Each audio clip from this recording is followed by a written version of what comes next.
Chapter 897. Over the next month, Han Shao stayed in the army headquarters to rest and organize his gains. The dynasty's contribution points had increased by around 11,000 points. Together with the original 6,000 points, he was still a few hundred points away from 18,000. This number was a little awkward. If he exchanged for 2 ultimate knowledges, he would not be able to maintain the political asset effect. Therefore, Han Shao only exchanged for 1 new ultimate knowledge from the dynasty for the time being. Now that the most urgent threat, God, had been dealt with, the external environment had stabilized, and the dynasty had entered a stable period of development. The pressure on him had decreased by a lot, so he was not in a hurry to exchange for more knowledges. The main reason was that he had just defeated God, so Han Technician did not want to go out and do missions just to make up for those few hundred contribution points. He only wanted to stay at home for a while. After all, the contribution points were still there, and he could exchange for them at any time. Han Shao had already grasped 3 ultimate knowledges: endless material science, mechanical life tinder, and virtual creator, 1 for each of the 3 branches. Energy, materials, and information had always been the 3 carriages of technological development. With both materials and information, Han Shao chose to exchange for the last ultimate knowledge of the energy branch: eternal energy. The name of this ultimate knowledge was quite intimidating, but its actual effect was not as exaggerated as eternal. It was not literally an endless source of energy, but it was very effective in increasing the combat power of a mechanic. The cutting-edge knowledge, abnormal state energy, allowed a mechanic to grasp the safe extraction technology of psionic energy, dark energy, antimatter, and other high-level energy sources. The new energy source allowed a mechanic to improve in all aspects. Eternal energy also allowed a mechanic to grasp the technology of new energy sources. At this point, technology and magic were different paths leading to the same goal. A mechanic, like a mage, had learned how to extract multidimensional energy. However, in terms of energy level, this was not a huge improvement. Multidimensional energy was not as powerful as psionic energy. It only expanded the choice of energy sources for a mechanic. The real focus of eternal energy was not to grasp new energy sources but to improve the utilization of existing energy sources. Just like the advancement from nuclear fission to nuclear fusion, learning more advanced energy extraction methods would allow a mechanic to build a new generation of psionic and dark energy reactors, greatly increasing their output and making them more stable. The direct result was that the power of weapons, the strength of shields, and mechanical performance would all improve.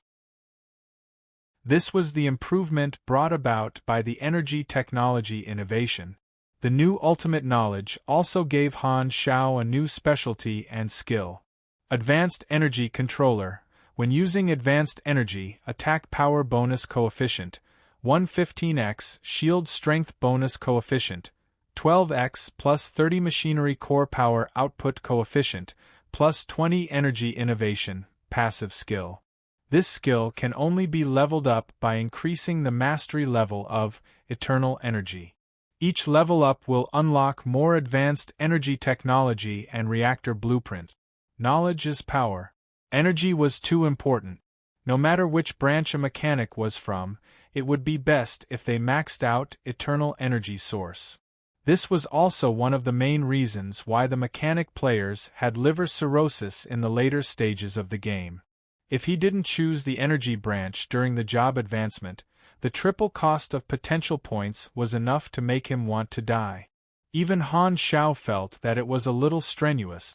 After he reached level 280, he had accumulated 21 potential points.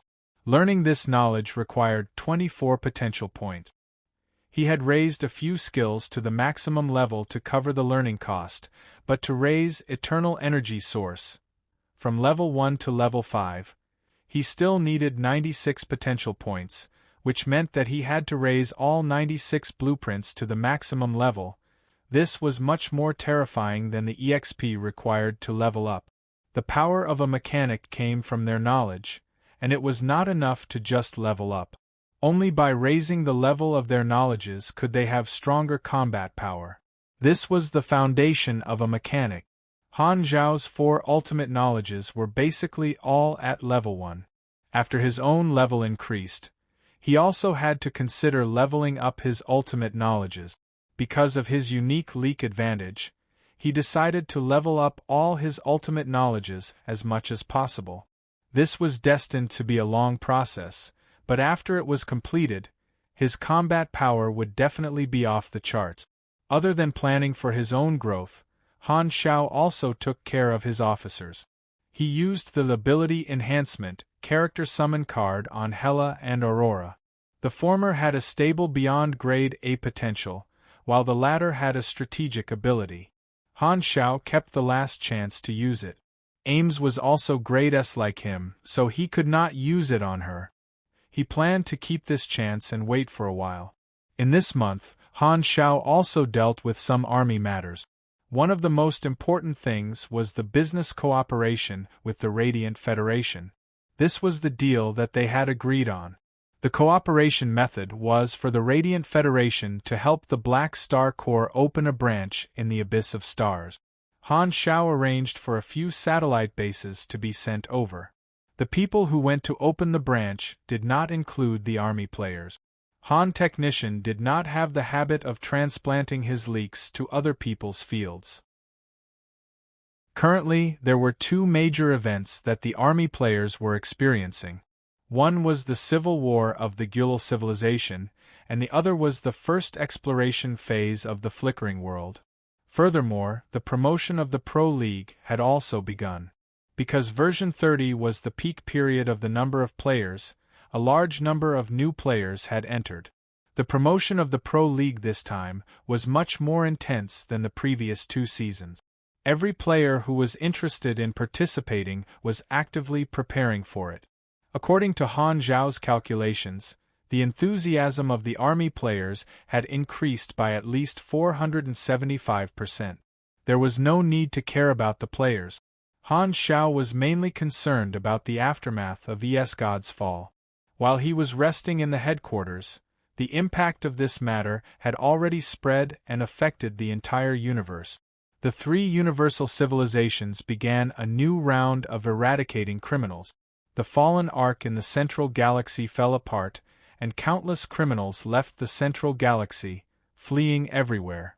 It was said that some organizations were actively recruiting these criminals to divide up ES God's forces. The Fallen Ark was the most famous criminal organization in this era, but it was not the only one. The universe was very large, and there were other large criminal organizations active in the various star fields. It was these people who were taking ES God's inheritance. The Black Star Corps was also affected. Sylvia's report showed that the number of new players joining the Black Star Corps had suddenly increased. It should be the effect of the universal legendary points that he had obtained. Most of the new recruits were victims of ES God, and 2 of them attracted Han Zhao's attention. In the reception room of the army headquarters, Shazik and Lodhair sat opposite of Han Xiao. The 3 of them were sizing each other up.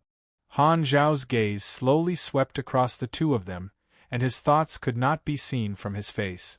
He slowly said, "Both of you are Calamity-grade supers. Do you really want to join the Black Star Corps?" Shazik nodded and said with a deep voice, "Yes, God destroyed my home, and the reason I'm alive is to take revenge on him. I once promised that as long as someone helps me take revenge, I'm willing to do anything for them." Lodhair's face was covered by a mask, and his expression could not be seen. He nodded lightly in agreement.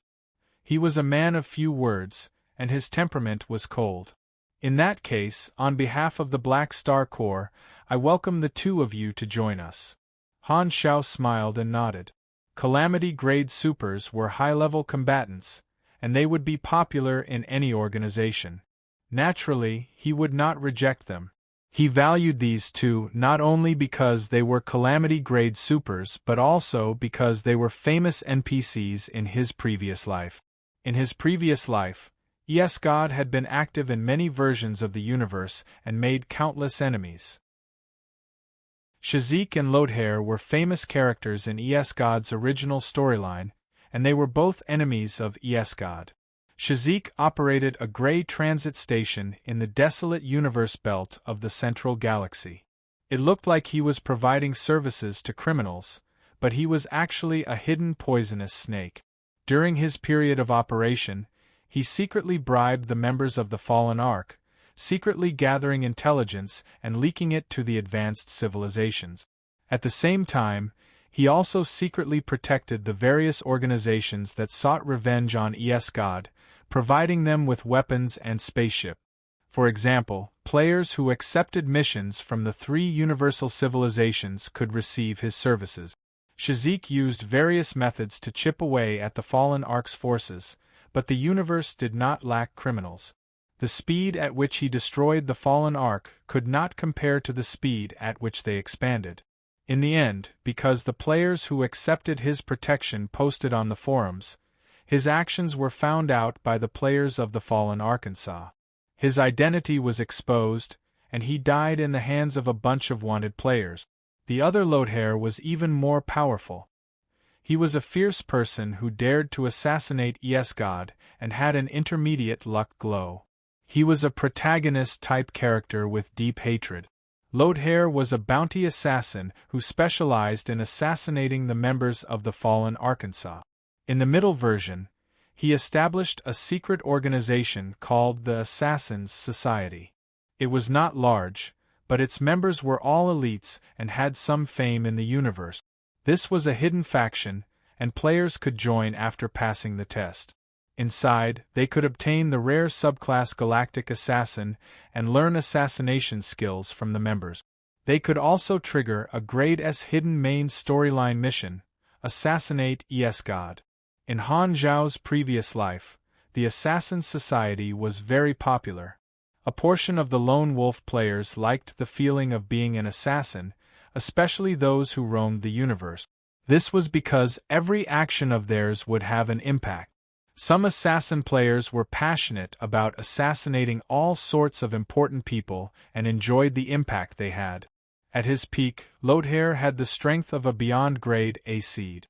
As an assassin who came and went like a shadow and was known for his lethality, his deterrence was much higher than a normal beyond grade A seed, far surpassing the likes of Hardaway. His ability as an assassin was one of the top in the universe. His end was rather tragic. Because he could not stand the harassment of the nightmare incubus, he finally went to assassinate God alone. In the end, the wind blew and the water turned cold. The hero did not return and died in God's hands.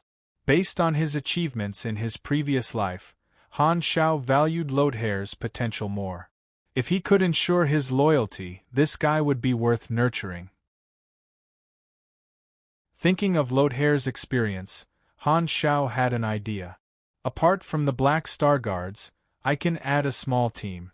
They don't need to stay by my side but will operate in secret all year round.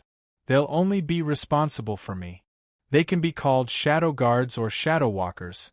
If Lodhair established the Assassin's Society like in his previous life, he might be able to attract a large number of Lone Wolf players and use them to accomplish some unspeakable goals. Just as Han Zhao was thinking, Shazik suddenly took out a data storage device and placed it on the table. Your Excellency Black Star, this is my gift for meeting you. Hearing this, Han Zhao tilted his head and was a little curious. What's inside? A part of God's inheritance, Shazik said in a low voice. Before leaving the Central Galaxy, I used all my spies to loot a few of God's research bases and entered their database to copy some data. This is my proof of joining the army, Shazik said in a low voice. Han Zhao's eyes sparkled, and he looked at Shazik with admiration. This leak is so smart, even bringing his own fertilizer.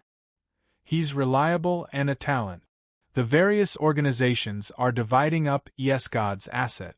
I didn't expect that I would be able to get a share of the inheritance by staying at home. Han Zhao shook his head and laughed. He raised his finger and shot out a stream of nanoparticles, which turned into a data interface and connected to the storage device. Philip, read the data inside. Okay, Han Xiao closed his eyes and entered the quantum network. His brain worked quickly, and with the help of Philip, he quickly read through the data that God had accumulated in the storage device. There were many good things inside, such as the confidential information of certain civilizations, blueprints of lost technologies, ancient secrets, research reports of special technologies, and so on. After browsing for a while, Han Xiao quickly found the information about the evolutionary civilization and was overjoyed. The reason he could carry the evolution cube was because of God. Now that he had the instruction manual of the evolutionary civilization, he could create the storage device himself. This solved a big problem, and he no longer had to worry about destroying the storage device to release the main body. Furthermore, there were many more ways to use the cube now. This information was invaluable to him. Good stuff. Han Xiao suppressed his excitement and quickly flipped through the other information. Suddenly, his eyes focused, and a piece of information attracted his attention. This is a clue to a super high-risk Esper ability. Chapter 898. Han Xiao frowned and read it carefully. This is the observation record and predicted coordinates of the primal chaos mysterious energy. Han Xiao narrowed his eyes. God had been trying to master a super high-risk Esper ability for many years. One method was to combine the abilities of various Esper abilities, and the other was to find the location of the super high-risk Esper ability. In the super high-risk Esper ability restriction treaty, not all abilities originated from the self-awakening of life forms. There was a super high-risk Esper ability that was extremely rare and unique, called primal Esper ability entities or possession Esper ability entities. It was an Esper ability lifeform that existed in the form of an energy field. It had its own independent thoughts and consciousness, and it was an extremely ancient existence that roamed the universe. This Esper ability allowed a lifeform to master its power in the form of possession. It was called a host. The selection criteria for a host were extremely strict. As long as the nature of their energy conflicted, no matter how strong the super was, they would not be able to take on the primal chaos mysterious energy. Therefore, only Espers and ordinary people had the chance to become a host. If the host could not take on the primal chaos mysterious energy, there would be a backlash. Life forms below calamity grade would not be able to take on the backlash and would explode in the physical sense. If the possession succeeded, the host would be able to use the power of the primal chaos mysterious energy. The host's Esper ability came from external forces, and the host was like a launcher.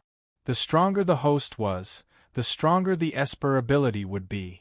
The host would also consume energy to activate the Esper ability, but the consumption rate was far lower than normal Espers. This type of Esper was extremely rare, and was even stronger than the awakened. The primal chaos mysterious energy was one of the primal chaos mysterious energy. It was a compound Esper ability with many abilities. Physique strengthening, energy radiation, and super speed were all basic effects. It could also travel in secondary space and extract energy from a planet's core. At the same time, it had psychic and spatial attribute. In history, there had been a few hosts of the primal chaos mysterious energy, and they had left behind shocking deeds, making this ability enter the list of super high-risk Esper abilities. In Han Zhao's previous life, the primal chaos mysterious energy was one of the super high-risk Esper abilities that God had in the later versions. However, God was not the host. Instead, he tore a fragment from the primal chaos mysterious energy and obtained a part of the primal chaos mysterious energy. This storyline was very interesting. It did not know if the fragment God took away was its reproductive organ, but it wanted to snatch back that part of its body. Therefore, it took the initiative to find a host and let the host deal with God.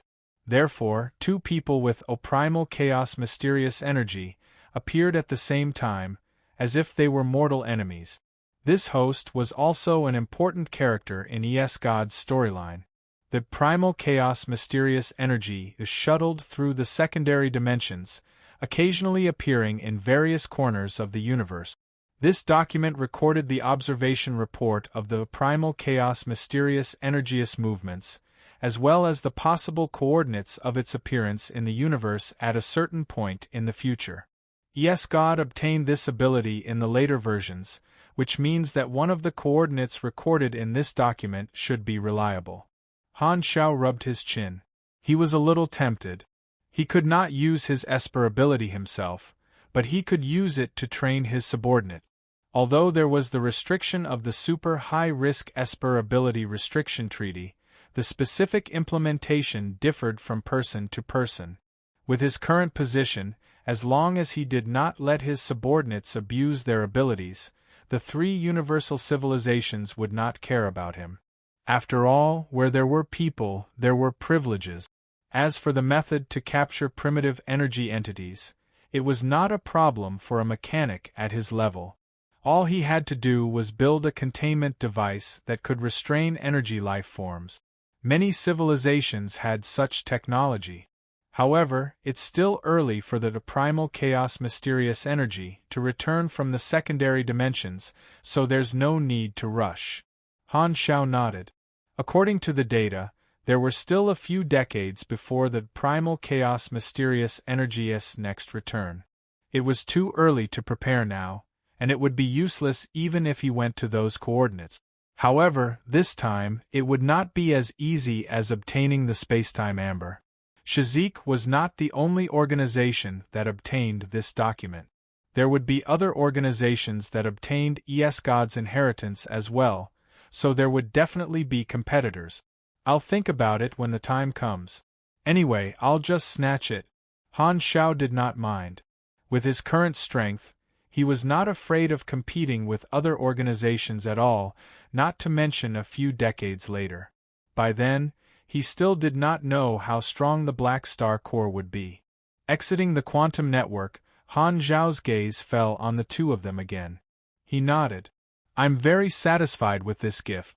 Shazik, I think you're very talented in intelligence. How about you develop in the Army's intelligence department? I'll accept any arrangement. Shazik did not object. Han Shao nodded.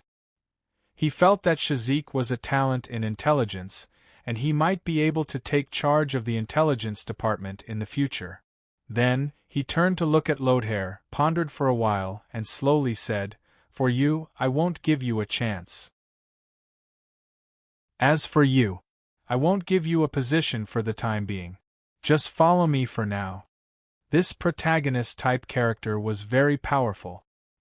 He planned to let Lodhair lead a secret team alone in the future and establish the Assassin Association, but now was not the time.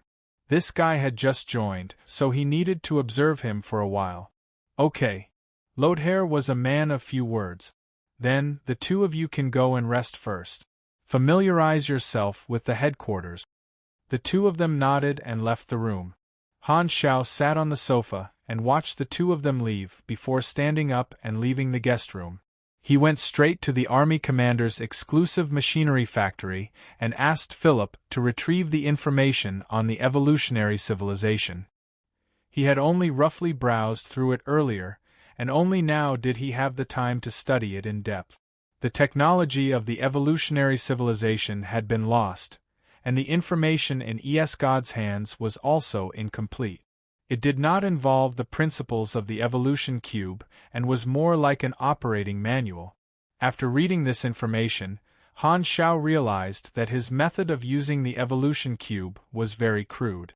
A universal treasure created by a quasi-universal civilization had many uses. The evolutionary civilization used it as a special energy source and developed various devices to target it. This information recorded several devices specifically used for the evolution cube. For example, there was a totem device that used the energy of the evolution cube as fuel. Its range of influence could be adjusted and could cover an entire planet at most. Different from the one-time enhancement of the evolution cube, the effect of the totem device was more gentle. It was similar to a halo buff.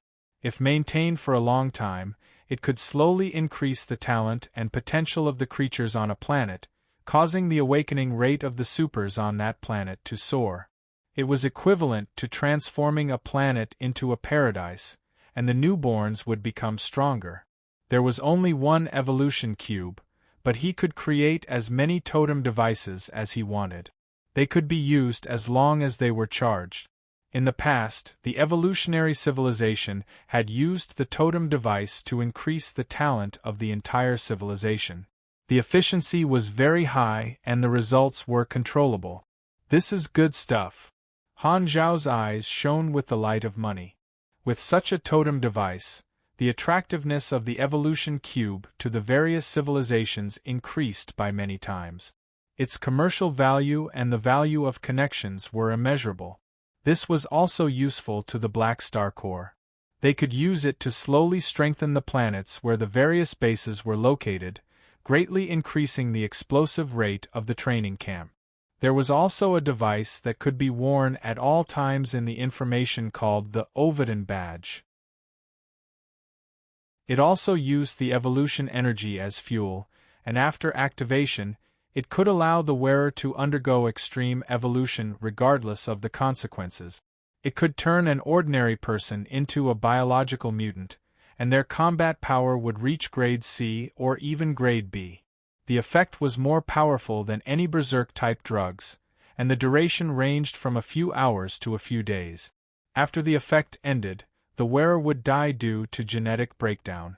It was also possible for a perfect evolver to directly break through the gene lock, but the probability was so small that it could be ignored. Only in the face of a great crisis would the evolutionary civilization use such a method with serious side effects. The side effects of the Ovidan badge were too great, and Han Xiao immediately thought of the perfect user. The players. The Army's nuclear backpack had always been a popular product, and the players would most likely not mind the side effects of the Ovidan badge. With this, the death-seeking style is going to be popular again. In the future, when the Army players went out to fight, all of them would be able to transform into ugly mutants. Perhaps others would think that he was experimenting on the soldiers of the Army, and he would be considered to be from the evil faction. There were other ways to use this effect. ES-God's information recorded an offensive method, which was a special ground-to-ground missile that carried the evolution energy similar to the effect of the Ovidan badge. After hitting the surface, the evolution energy would spread out, and the range would be tens of kilometers. All creatures contaminated by the evolution energy would become mutants, and their lives would enter the countdown of despair. The evolutionary civilization only needed to wait for their genes to collapse and die, and they would be able to easily take over the enemy's territory without damaging the buildings on the surface. It was like a biological weapon that could accurately kill creatures. What a terrifying weapon! Han Xiao raised his brows. The evolutionary civilization had probably used this weapon many times during the exploration era. At the end of this information, there were also various techniques to establish a soul connection with the evolution cube.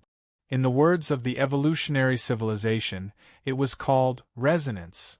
The evolutionary civilization would not put away the universal treasures they created but would make the best use of them. Every civilization guardian had to establish a soul connection with the evolution cube. This was a technique passed down from generation to generation. This makes things convenient for me. Han Zhao's eyes sparkled.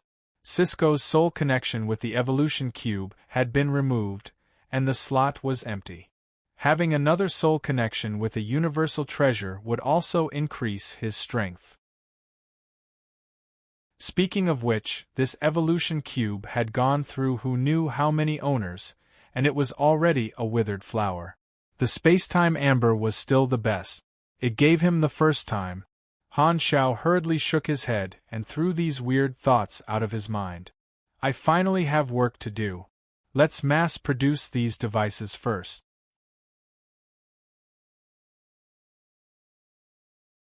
Chapter 899. A few days later, in the Army Commander's machinery factory, Han Shao had built a production line for the totem device and the Ovidan badge, according to the information. It was fully automated, and new products were produced every second, automatically delivered to the warehouse that Han Shao had specially allocated. As for the genetic collapse missile, he had not put it into mass production for the time being and had only built a test product. Han Shao took out 3 samples to test. The totem device was a black cylinder that was 5 meters tall and 2 meters in diameter. It had a large base, and the surface of the cylinder was engraved with silver energy circuits. It was not charged at this time and was in an inactive state. The Ovidan badge was half the size of a palm and did not look very eye-catching. Han Shao used his finger to draw the pattern of the passkey on the base of the totem device. The totem device let out a hiss, and the surface of the base rotated more than half a circle, revealing a black groove. This was the interface of the energy circuit, which was used to fill the fuel. Han Shao took out the portable storage device of the evolution cube, activated it, and directed a black snake-like evolution energy into the groove at the base of the totem device. The next moment, the totem device suddenly vibrated. As soon as the fuel was filled, the totem device was activated. The silver energy circuits on the surface of the cylinder lit up from bottom to top and started to flicker slowly. The frequency was like breathing. This evolution energy underwent a series of transformations within the totem device and was constantly diluted. It turned from highly concentrated energy into invisible radiation, which was then released by the totem device at a constant output. The totem device needs to be charged before it can be used. This evolutionary energy can allow it to operate for more than 10 days. The more fuel you put in, the longer it can last. The upper limit of a totem device's fuel storage is 20 years of operation. The evolutionary civilization charges it once every 20 years. Han Shao carefully observed the operation of the totem device. In his senses, the totem device had become a source of radiation, constantly emitting diluted evolution energy radiation. Its range of influence was rapidly expanding, and it was only a matter of time before it covered the entire Black Star Corps headquarters. Continuous gene optimization. You are shrouded in evolution radiation. Your potential aptitude will slowly increase, and more potential aptitude will be increased when your species sublimate. Han Shao nodded. Directly using the evolution cube would also increase one's potential aptitude. Potential aptitude was a hidden attribute that was directly related to one's attribute. Every time the attributes brought about by the species evolution were replenished, the principle was that the potential aptitude had changed. The totem device was different from the one-time enhancement of the evolution cube. The effect of the totem device was slower, and the advantage was that the enhancement effect was not dependent on one's energy level. It was more suitable for everyone to use and did not have the side effect of an experience penalty. As long as he was within the range of the totem, the buff would not disappear.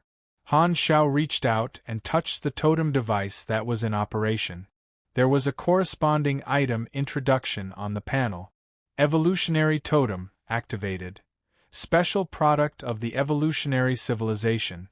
Using the energy of the evolution cube as fuel, it optimizes the genetic structure of creatures on a large scale and increases the potential of creatures. It also increases the chances of non-supers awakening. This thing can be used on a large scale, but we have to report it to the dynasty first. Han Shao nodded. As God's legacy was divided among many organizations, the information of the evolutionary civilization would definitely spread. Although it would not be made public in the universe, the advanced civilizations would definitely have ways to obtain this information, so it was impossible to hide it. As an ally of the dynasty, he definitely had to provide such a good thing to the Red Empire on a large scale in exchange for more support and attention. Once the technology of the evolutionary totem spread, the attractiveness of the evolution cube to civilizations would increase by a few levels. Only by feeding the dynasty would the dynasty continue to help him block the greed of countless organizations. As for selling the evolutionary totem to other civilizations, he would need to discuss with the dynasty. Both sides were allies, and he could not make the decision alone. If he sold it on a large scale, it would incur the dynasty's displeasure. After all, the dynasty did not want to see their enemy enjoy the benefits of the evolutionary totem. As he thought about it, Han Shao casually picked up the Ovidan badge and injected some evolution energy into it.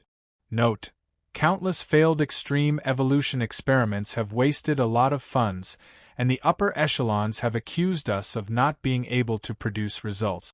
Therefore, based on the experience of failure, we created this lame byproduct. Originally, we just wanted to scam them for investment, but the upper echelons seemed to be very satisfied. The next year, they increased the funding for the Extreme Evolution Project by 40%. Han Shao played with it for a while, then put it back on the table. The side effects of this thing were too great, and he was not interested in trying it out personally. The Ovidan badge was not much of a threat to a Beyond Grade A, and a Beyond Grade A had great control over their energy. Even if the evolution energy entered their body, it would take them some time to expel it out of their body. This biochemical toxin could not even kill a calamity grade, let alone a Beyond Grade A. Compared to the evolutionary totem, the value of the Ovidan badge was far inferior. However, it was still very useful. Just nice, I can turn the image of the Ovidan badge into the insignia of the Black Star Corps and make it a faction specialty.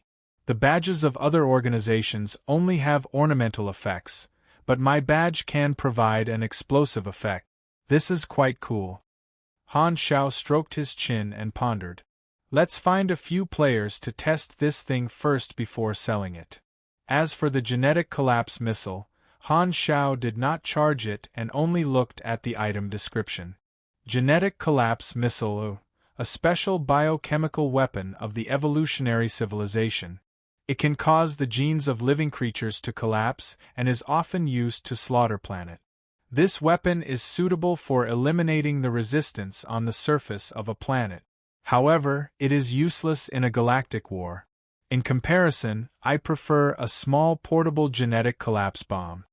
Mo-Sin, Evolution Cube Genetic Technology Institute, head of weapon development Han Shao took out his communicator and sent the test report of the evolutionary totem to Uranril's private number. Not long after, the communicator rang. Picking up the call, Uranril's remote projection appeared in front of Han Shao. Black Star, you've created the evolutionary totem? Yes, I've tested it and it can be used. I contacted you to discuss this matter. Very good.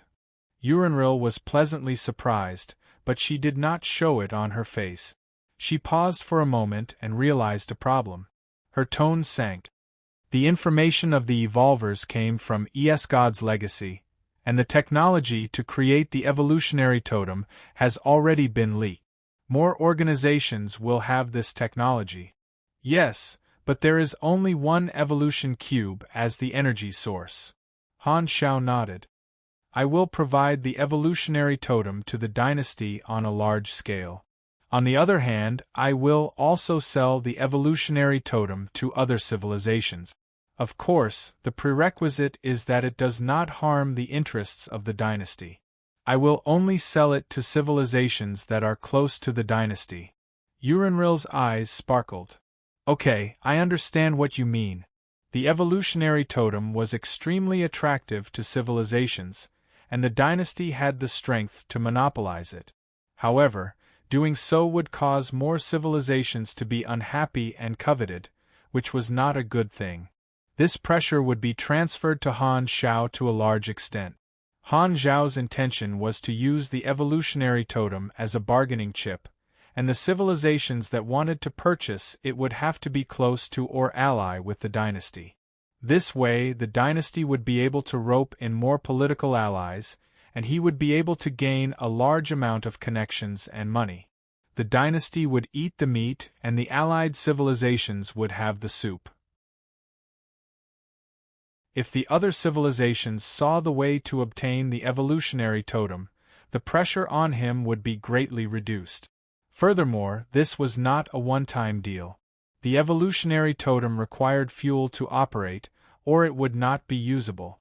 Thus, the civilizations that purchased it would have to maintain a long-term relationship with Han Shao. They would have to renew the contract with him time and time again to recharge the evolutionary totem. The profits would be endless, and the value of the evolutionary totem would be reduced to a certain extent. Even if some civilizations bought it from the black market, they would not be able to use it forever. Urianril considered for a while and agreed to this plan. After all, the totem was not a military weapon but something that would benefit the people. The advanced civilizations would all research genetic technology, but they were not as advanced as the evolutionary civilization. Thus, the totem was not as sensitive. Monopolizing it would be good, but it would be attacked politically. If it was a situation where one party dominated, the dynasty could ignore the opinions of the other civilizations. However, there were still Radiance and Ethereal on the same level, and she had to consider this point. Han Zhao's plan was a win-win situation to a certain extent. The two of them discussed for a while and reached a consensus. The rest of the details of the cooperation would be left to their subordinate. After ending the call, Han Shao thought for a moment before opening the faction interface and issuing a mission. Product Tester Mission Introduction. Black Star has recently developed a new product and requires volunteers to test it at the headquarters. There is a risk of death. Mission Requirements. Help Black Star test the product. Reward: 100,000 experience, 500 Black Star Core contribution points, 50,000 Aina's remarks. Only 10 people are allowed to complete this mission. The test will begin in 3 hours.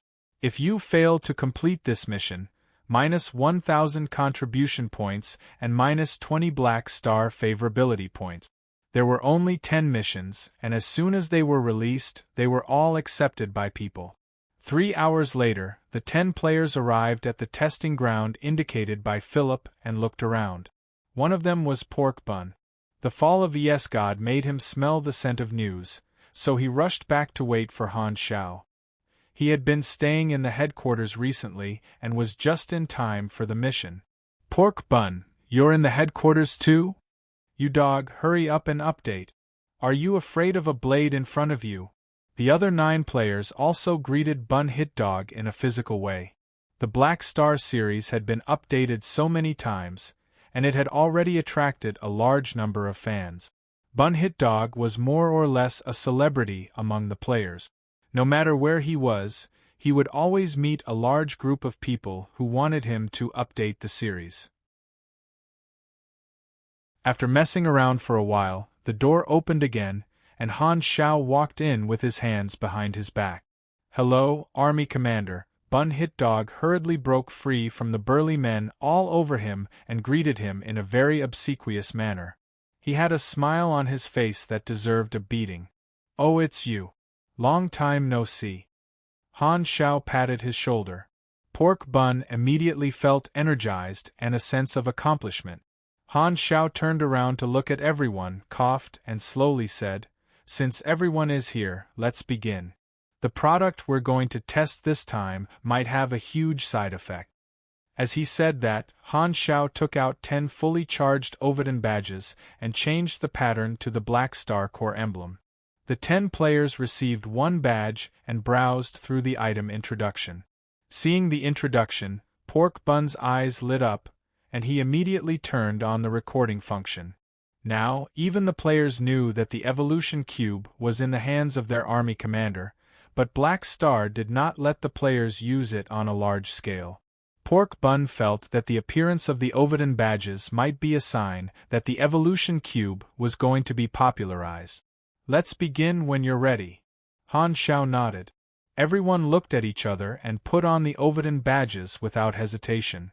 Although the side effect of the item was certain death, the mission reward was 50,000 anas. Even to the current players, it was not a small sum. It was still quite profitable.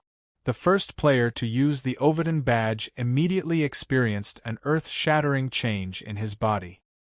His flesh and blood multiplied, and bone spikes protruded from his body.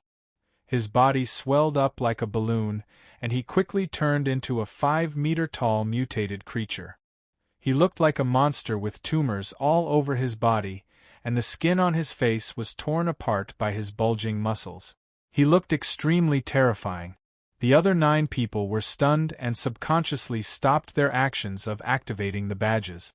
However, before they could say anything, the player who had turned into a mutated creature screamed, "What the F***CK?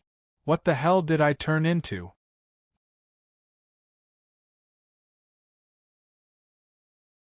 Chapter 900. Wow, what a huge lump! This one is quite interesting. It has a déjà vu of Ultraman's transformation device.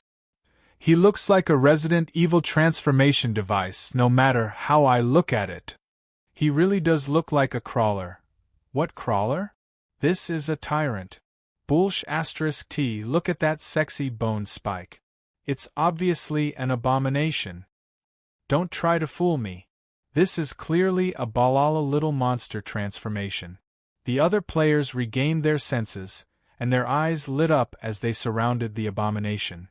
Their height only reached up to the abomination's crotch, and they poked the abomination's body like dwarves surrounding a giant. Hey!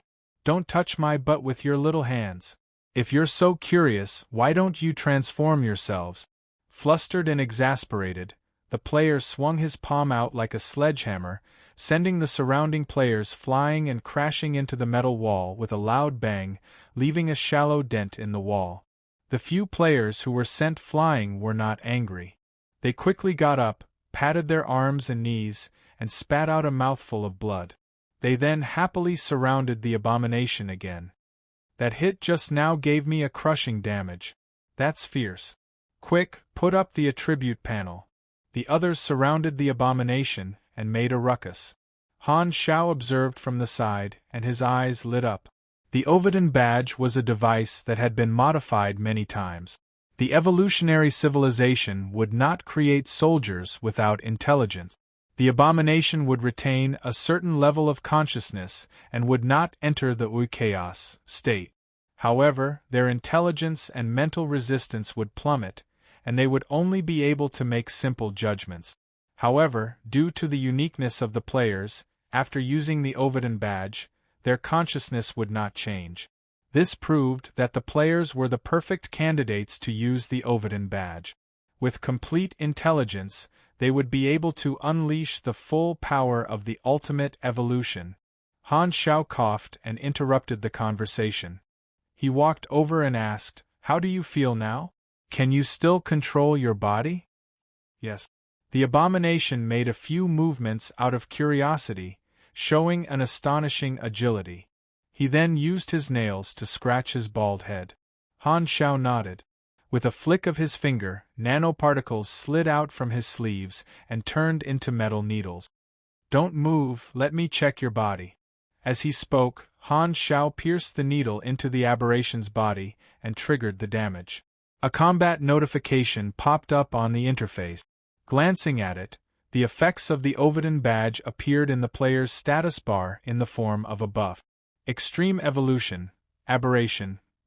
Your genes have been modified by the Ovidan badge, and your class has temporarily changed to high-level creature aberration. Your base Yendi bonus has been changed to 1,200 plus 30% STR, DX and Yendi, minus 50% INT MYS and CHA. Bonus stats, plus 240 STR, plus 200 DX, plus 200 Yendi, minus 300 INT, minus 300 MYS, minus 500 CHA. Your total physical resistance bonus has been increased by 1. 3x, and your total mental resistance bonus has been increased by 0.4x. Your HP and stamina recovery rate has been increased by 200%. You will lose 300 to 600 HP every minute, and your HP recovery rate will be decreased by 30 to 60% every half hour. Maximum HP will be decreased by 10,000 to 20,000 every hour. Efficiency of using any non-melee equipment in this state -90%, including but not limited to mechanical devices, magic items, firearms, etc. Some incompatible skills and abilities will be temporarily frozen, unusable.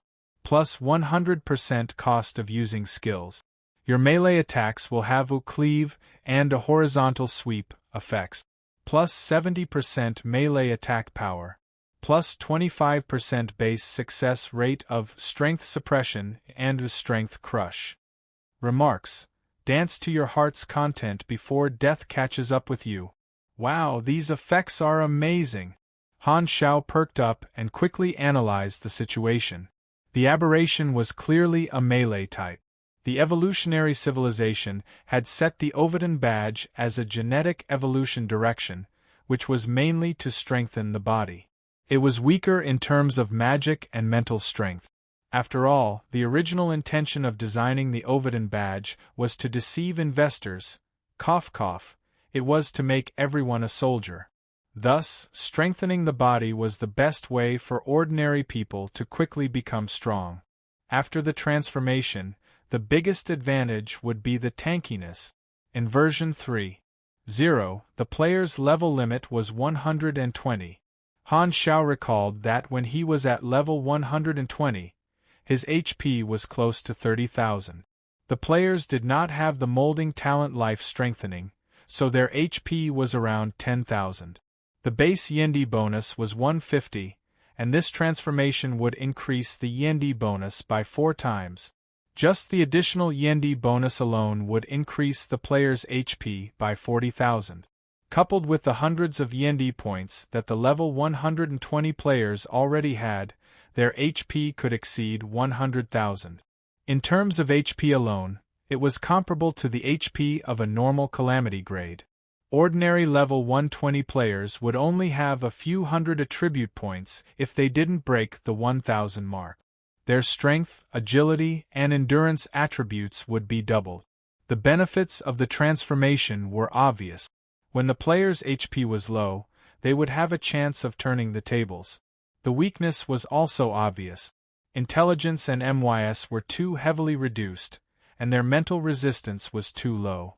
Not only would they not be able to reduce the damage, but they would also receive additional damage. Furthermore, many of the skills that were frozen were long-range abilities, so the aberration's long-range combat ability was very weak. If they did not drag the opponent to the ground and engage in melee combat, they would be easily kited by the enemy.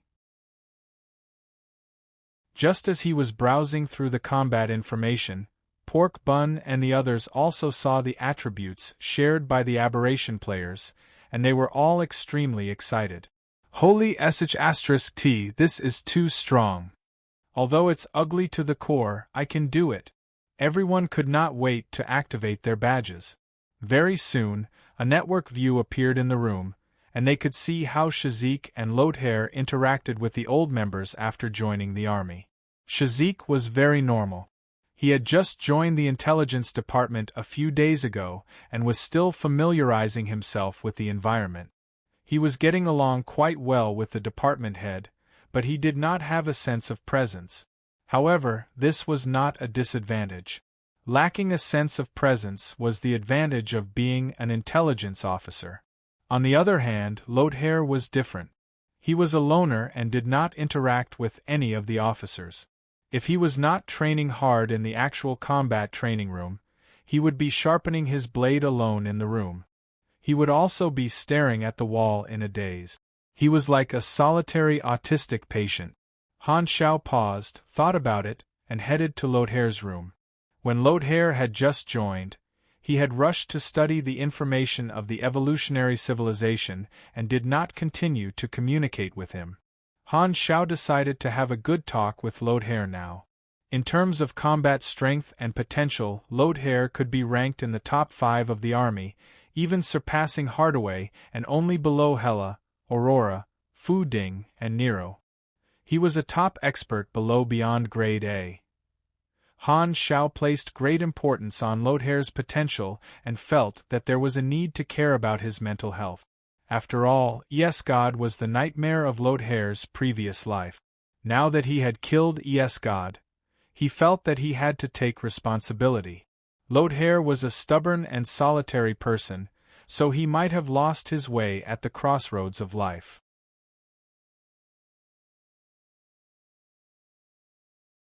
Chapter 901. He stared at the tip of the blade, and his fingers slid across the blade. The cold and sharp sensation traveled to his brain through his nerve endings. In the room, Lodhair sat beside the table and habitually stroked the black blade that had accompanied him throughout his assassination career. The light from the table lamp did not leave any reflection on the black blade. His weapon was made of a material that absorbed light, and it was as dark as the universe. Lodhair's eyes were not focused, and his mood was not as calm as his face under the mask. It had been a few days since he came to the Black Star Corps, and he was like an invisible person. He did not fit in with the lively atmosphere of the army and maintained his solitary style. Lodhair had chosen to come from afar to come into contact with the Black Star Corps because God had been captured. On one hand, he wanted to see what kind of person Black Star, who had defeated God, was. On the other hand, it was because he was lost. God had taken away his innate talent and had always been his nightmare. Lodhair did not like to sleep because he would be woken up by nightmares every night. Assassinating God was his only goal. Now, God had been defeated by someone else, and he had lost the chance to take revenge. Lodhair did not have any other hobbies, and all his friends were dead. He was a loner and did not like to communicate with others. He did not have any ambition and did not know what he wanted to do in the future. Continue to assassinate the criminals in the fallen Ark? Or put away his blade and wander around? Or find a planet to live in? Lodhair felt lost in life, so he came to the Black Star Corps subconsciously and decided to serve Black Star for a period of time to repay his kindness. When he felt that he had repaid his kindness one day, he would choose to leave. Just as he was in a daze, the doorbell suddenly rang. Lodhair came back to his senses and subconsciously tightened his grip on the blade in his hand. Then, he realized that he was in a very safe situation and loosened his grip. He sheathed the black blade, got up, and opened the door. It was Black Star outside. The two of them looked at each other in silence for a while before Lodhair slowly spoke. "What's the matter? We haven't had a good talk yet. I happen to be free now. Do you want to stand at the door and talk to me?" Han Shao nodded. Lodhair paused and moved to the side to open the door. Han Shao stepped in and casually glanced around the room. Then, he sat on the sofa in the living room and gestured to Lodhair to sit down. When Lodhair sat across from him, Han Shao stared at him and muttered, "That's right. I've been paying attention to you. From the resume you submitted, you're a powerful calamity-grade assassin. I think highly of you, so I wasn't in a hurry to assign you a position." "Yes." Han Shao tilted his head. "You don't seem to like talking much." "Yes." Lodhair replied faintly. Han Shao smiled. "It doesn't feel good to be confused." Hearing this, Lodhair's brows twitched. "Believe me, I understand your thoughts. You're different from Shazik. He truly wants to repay me, but I can tell that you're different. Your target is only God. Now that you've lost your enemy, you don't know what you should do. That's why you decided to work for me for a while, right?" Han Shao spoke slowly.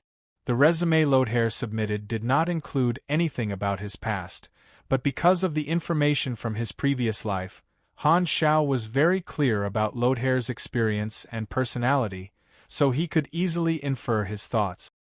"Yes." Lodhair exhaled and nodded. I can tell that you're obsessed with God, so I'm guessing that your hatred for God isn't just the destruction of your home. You might have faced God and seen how terrifying he is, and he became your nightmare. Lodhair's eyes widened in shock. These were all secrets he had hidden in his heart and had not written in his resume. He rarely revealed them to outsiders, so how did Black Star see through them? The conversation between the two of them could be counted on one hand. Could Black Star's perception be so terrifying that he could guess my thoughts and past so accurately after only meeting a few times? You're right. I've met God before. I'm an Esper whose ability was taken away by him. Lodhair suppressed the shock in his heart and maintained his expressionless face. Then, you're really lucky to still be alive. He knew that Lodhair's hatred for God was even deeper. After all, anyone would be unhappy to have their innate ability taken away. Even though Lodhair had changed his fate and obtained the same strength, he still held a grudge against God. Han Shao consoled him. Then, you must have suffered a lot to obtain your current strength. Hearing this, Lodhair's eyes flickered for a moment as if he had fallen into some bad memories. However, he quickly recovered and lowered his head without saying anything.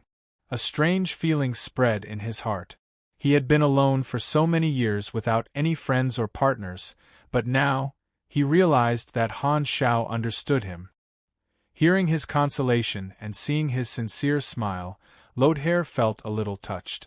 How long has it been since someone cared about me? If an ordinary person said this, Lodhair would not think too much. As a Calamity Grade Super, he would not be so easily persuaded. However, Black Star was a Beyond Grade A. In front of him, a Calamity Grade Super was just a little brother. Black Star was a big shot far above him. Receiving the concern of a big shot, Lodhair's reaction intensified. In fact, there was another reason. In order to open Lodhair's heart, Han Shao had activated Chun Xing's character summon card when he spoke. Looking back with a smile. Effect, plus 688 charm. Reality proved that it was quite effective. Lodhair took a deep breath, suppressed his emotions, and replied with a hoarse voice, "It's all in the past." Han Shao shook his head. While the character summon card was still effective, he leaned forward and said softly, "Don't hold it in. You don't have to keep it to yourself. You may be used to being alone, but you have to realize that no matter what happens in the future, you are no longer alone. I am your boss, and I hope to know more about your experience." Lodhair's throat moved slightly, and he fell silent for a while. He was originally a little reluctant, but thinking that Black Star was his benefactor, he made the decision and slowly told him about his past.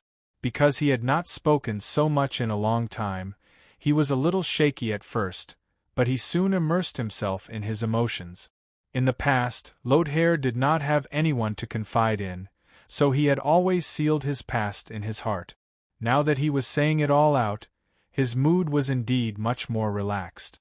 Han Shao listened quietly. In fact, he basically understood what Lodhair said.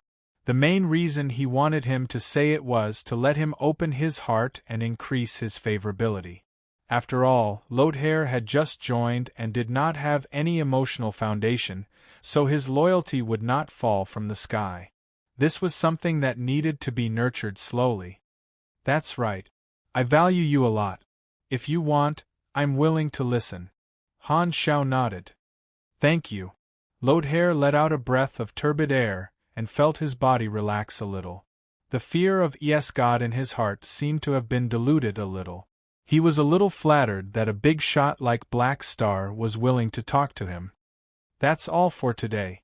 Han Shao stood up and smiled. "I hope that one day in the future, I can rely on you without worry." Although Lodhair was still a man of few words, his tone was completely different and not as cold. "Cheer up. I'll arrange a mission for you in a while. Don't be listless then. Bye." Han Shao walked to the door and waved his hands with his back facing him. Lodhair leaned against the door and watched as Han Shao disappeared around the corner. He felt much more relaxed. His decision to join the Black Star Corps did not seem too bad. A few days later, the production line of the logistics department produced a large number of Black Star Corps badges. Evolution. After Han Shao finished charging them, they officially started to ship them out. Some of the players who had nothing to do went back to the headquarters to get the goods. As for the buyers in the Gyulil civilization battlefield, they went through the logistics department of the army to get the good. Very quickly, the first batch of players who bought the badges personally experienced the effects of this item, and a large number of reviews appeared on the forums. The players who participated in the Gyulil Civil War all used it in battle and recorded videos. Han Shao opened a popular post and watched the video. On the screen was an airdrop battle, and the players were clearing out the resistance forces in the city. In a certain plaza, there was a war fortress with a large number of ancient Emperor Party troops stationed there. The firepower was ferocious, and the charging players were all killed. The players were suppressed to the point that they could only hide. The participating players discussed for a while, and 10 players wearing the Black Star Corps badges. Evolution stood up and raised their badges. Ultraman transform. A player who seemed to be a pugilist roared. The next moment, the bodies of the 10 players swelled up, and they turned into high-level mutated creatures. Rua! 10 gigantic aberrations rushed out at the same time. Braving the cannon fire, they charged at high speed on all fours. Their powerful vitality withstood the concentrated fire, and when the enemies saw a group of monsters breaking through the firepower, the fear on their faces could be clearly seen. 2 of the aberrations were shot to pieces while they were charging. The rest of the aberrations rushed into the enemy's camp, smashing through hover tanks one after another and collapsing war bunkers. Their gigantic arms and sharp claws activated their peerless flurry mode. Blood and flesh flew everywhere. Fist of the testicles. Main question personally experienced.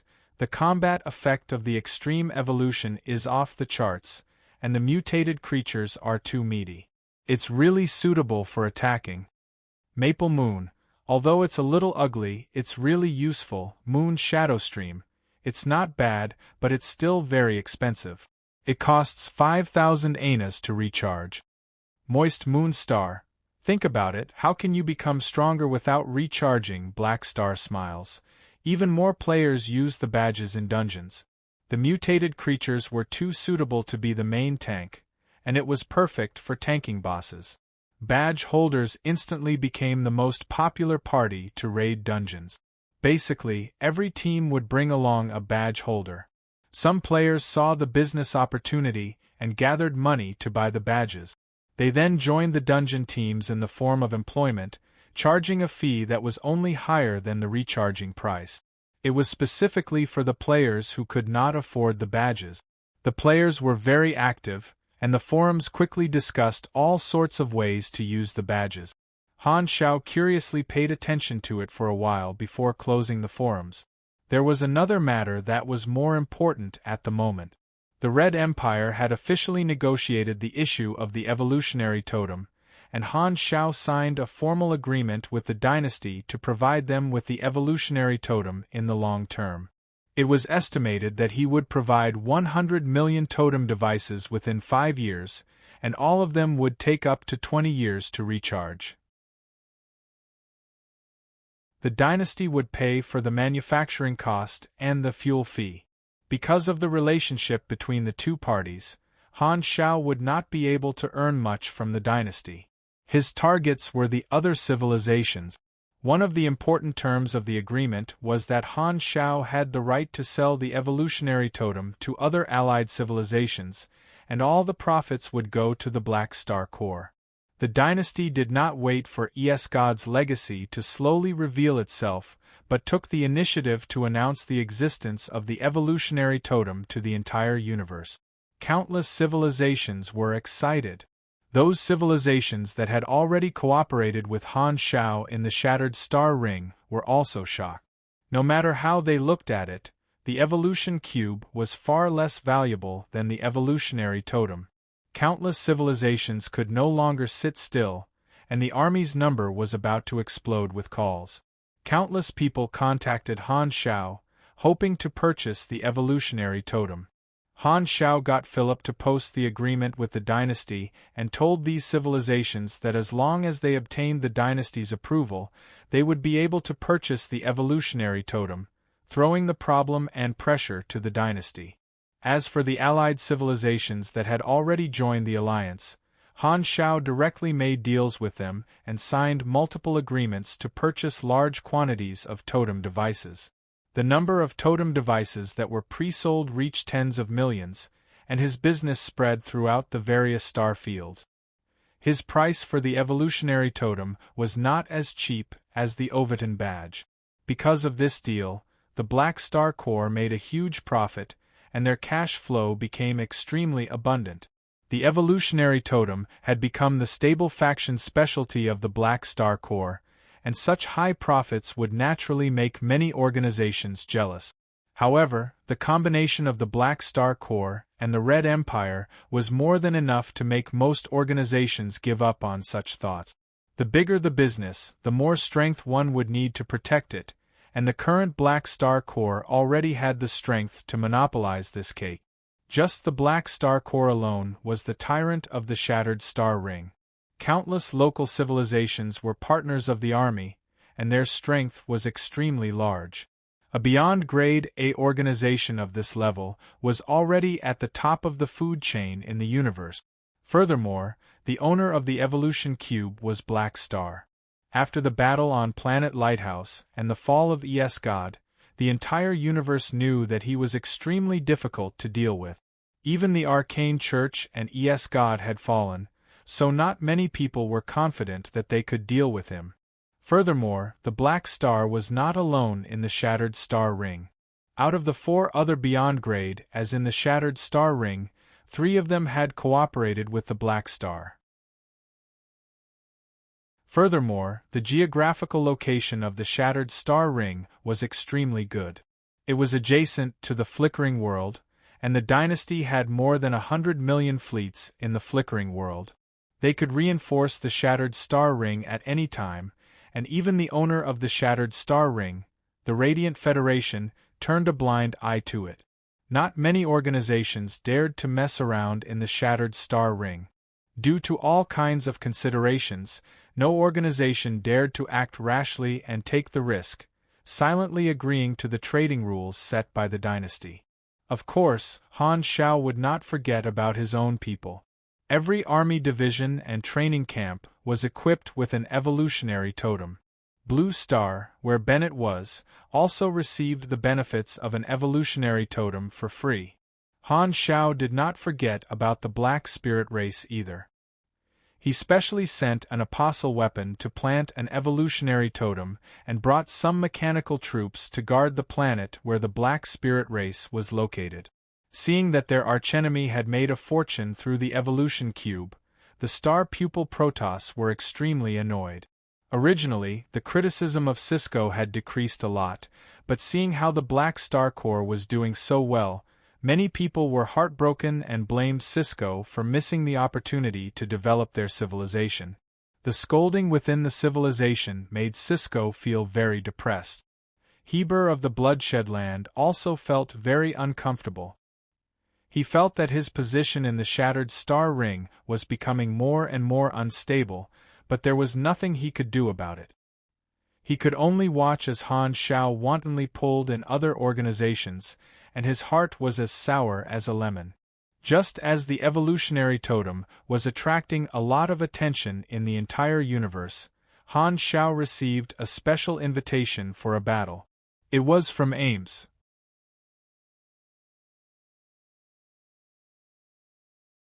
Chapter 902. The battle invitation was sent privately and was not made public. However, the wording was not as casual as the 2 of them. Instead, it was very formal and indicated the time and location of the battle. They would meet on a desolate planet in the Godora star system 5 days later. The news was too sudden, and Han Shao was confused. There should not be any problems with their relationship, but he did not know why Ames did not inform him in advance and even made it so serious. What was she thinking? Han Shao was originally discussing the terms of the evolutionary totem with the representative of a civilization. As soon as he received the invitation from Ames, he immediately hung up and contacted Ames. He did not wish for any problems to occur with their alliance. The call went through very quickly, but it was not Ames on the other end but Jenny, whose hair was getting thinner by the day.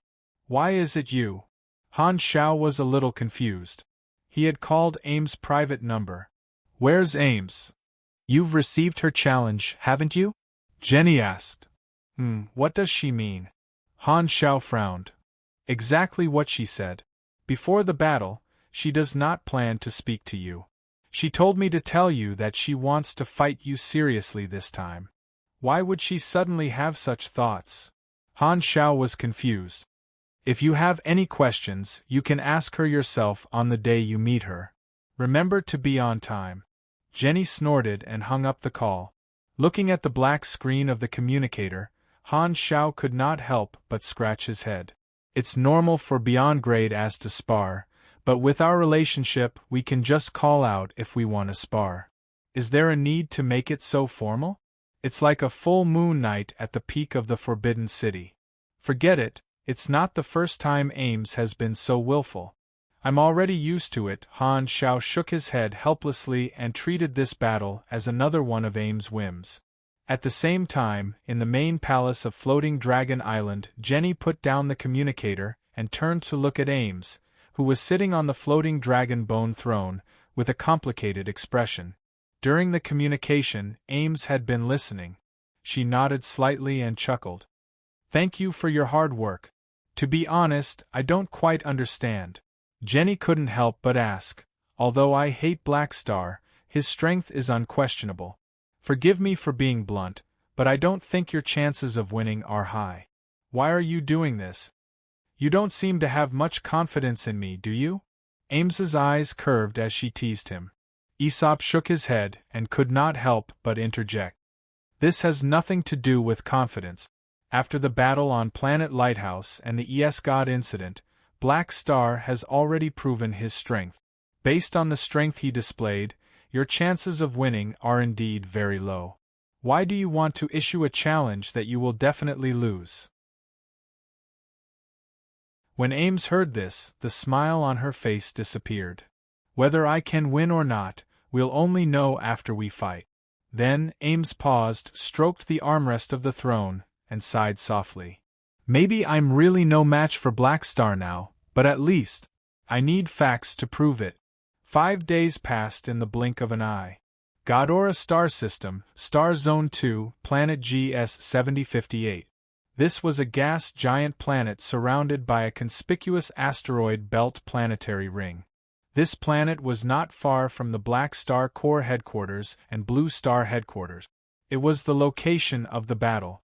A stream of light approached from afar and stopped outside the atmosphere of this planet, revealing the appearance of a spaceship. The pilot was Han Shao, going to the battle alone. Large unknown target detected. Matching database. Found match. Target is Floating Dragon Island. Philip's voice sounded in the spaceship. Without his reminder, Han Shao also saw the scene outside the porthole. The enormous Floating Dragon Island was hovering outside the atmosphere of this gas giant planet, and the entire island was covered in a golden planetary shield. On both sides of Floating Dragon Island, there were 10 enormous silver-black alloy satellites. These were the weapons Han Shao had specially given to Ames, the super-advanced brick. The eyesight of a beyond grade A was amazing. Han Shao saw that Floating Dragon Island had already activated its armed mode, and the buildings were all retracted into the ground. No one was moving on the floating island, and only Ames was standing at the dock of Floating Dragon Island, looking at him from afar. Seeing this, Han Zhao's mouth twitched. She actually brought Floating Dragon Island over as well. Was she serious? He tried to call Ames' private number, and this time, Ames picked up. Ames' elegant face appeared on the virtual screen with a calm expression. "You're here. You invited me, so how could I not come? Han Xiao had a helpless expression. If you want to spar, just say it. I won't reject you. Is there a need to be so serious? You're mistaken. This is not a simple spar. Ames slowly said, I'll use all my strength to deal with you, and I hope you'll do the same. If you're careless, you'll die. Hearing this, Han Xiao stopped smiling, frowned, and said, What are you trying to do? Ever since you entered the Beyond Grade A realm, there have been endless storms.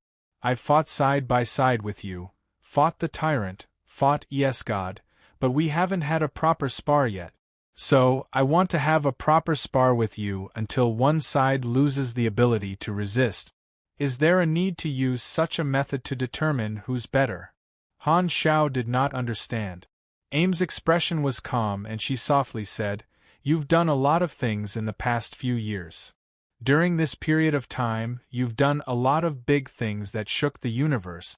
In less than 2 years, you grew from a new Beyond Grade A Super to your current position. I can see your changes every day.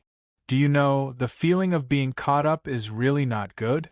When Han Xiao had just entered the Beyond Grade A realm, the two of them had become equals. Ames was willing to help Han Xiao, who was still a new Beyond Grade A Super at that time, overcome his difficulties. However, in just 2 years, Han Xiao had risen at a speed visible to the naked eye, establishing his current foundation, far surpassing Floating Dragon. Ames increasingly felt that the gap between their identities, positions, and strength was widening. Their relationship was no longer equal, and her mentality had undergone a subtle change. Ames was carefree and did not care about many things. However, she had an extraordinary obsession with the people she cared about. Her perseverance in searching for Aesop had shown this. Han Xiao was one of the few people she cared about. In the past, when the gap between their positions was huge, Ames had calmly watched Han Xiao rise. However, it was different now.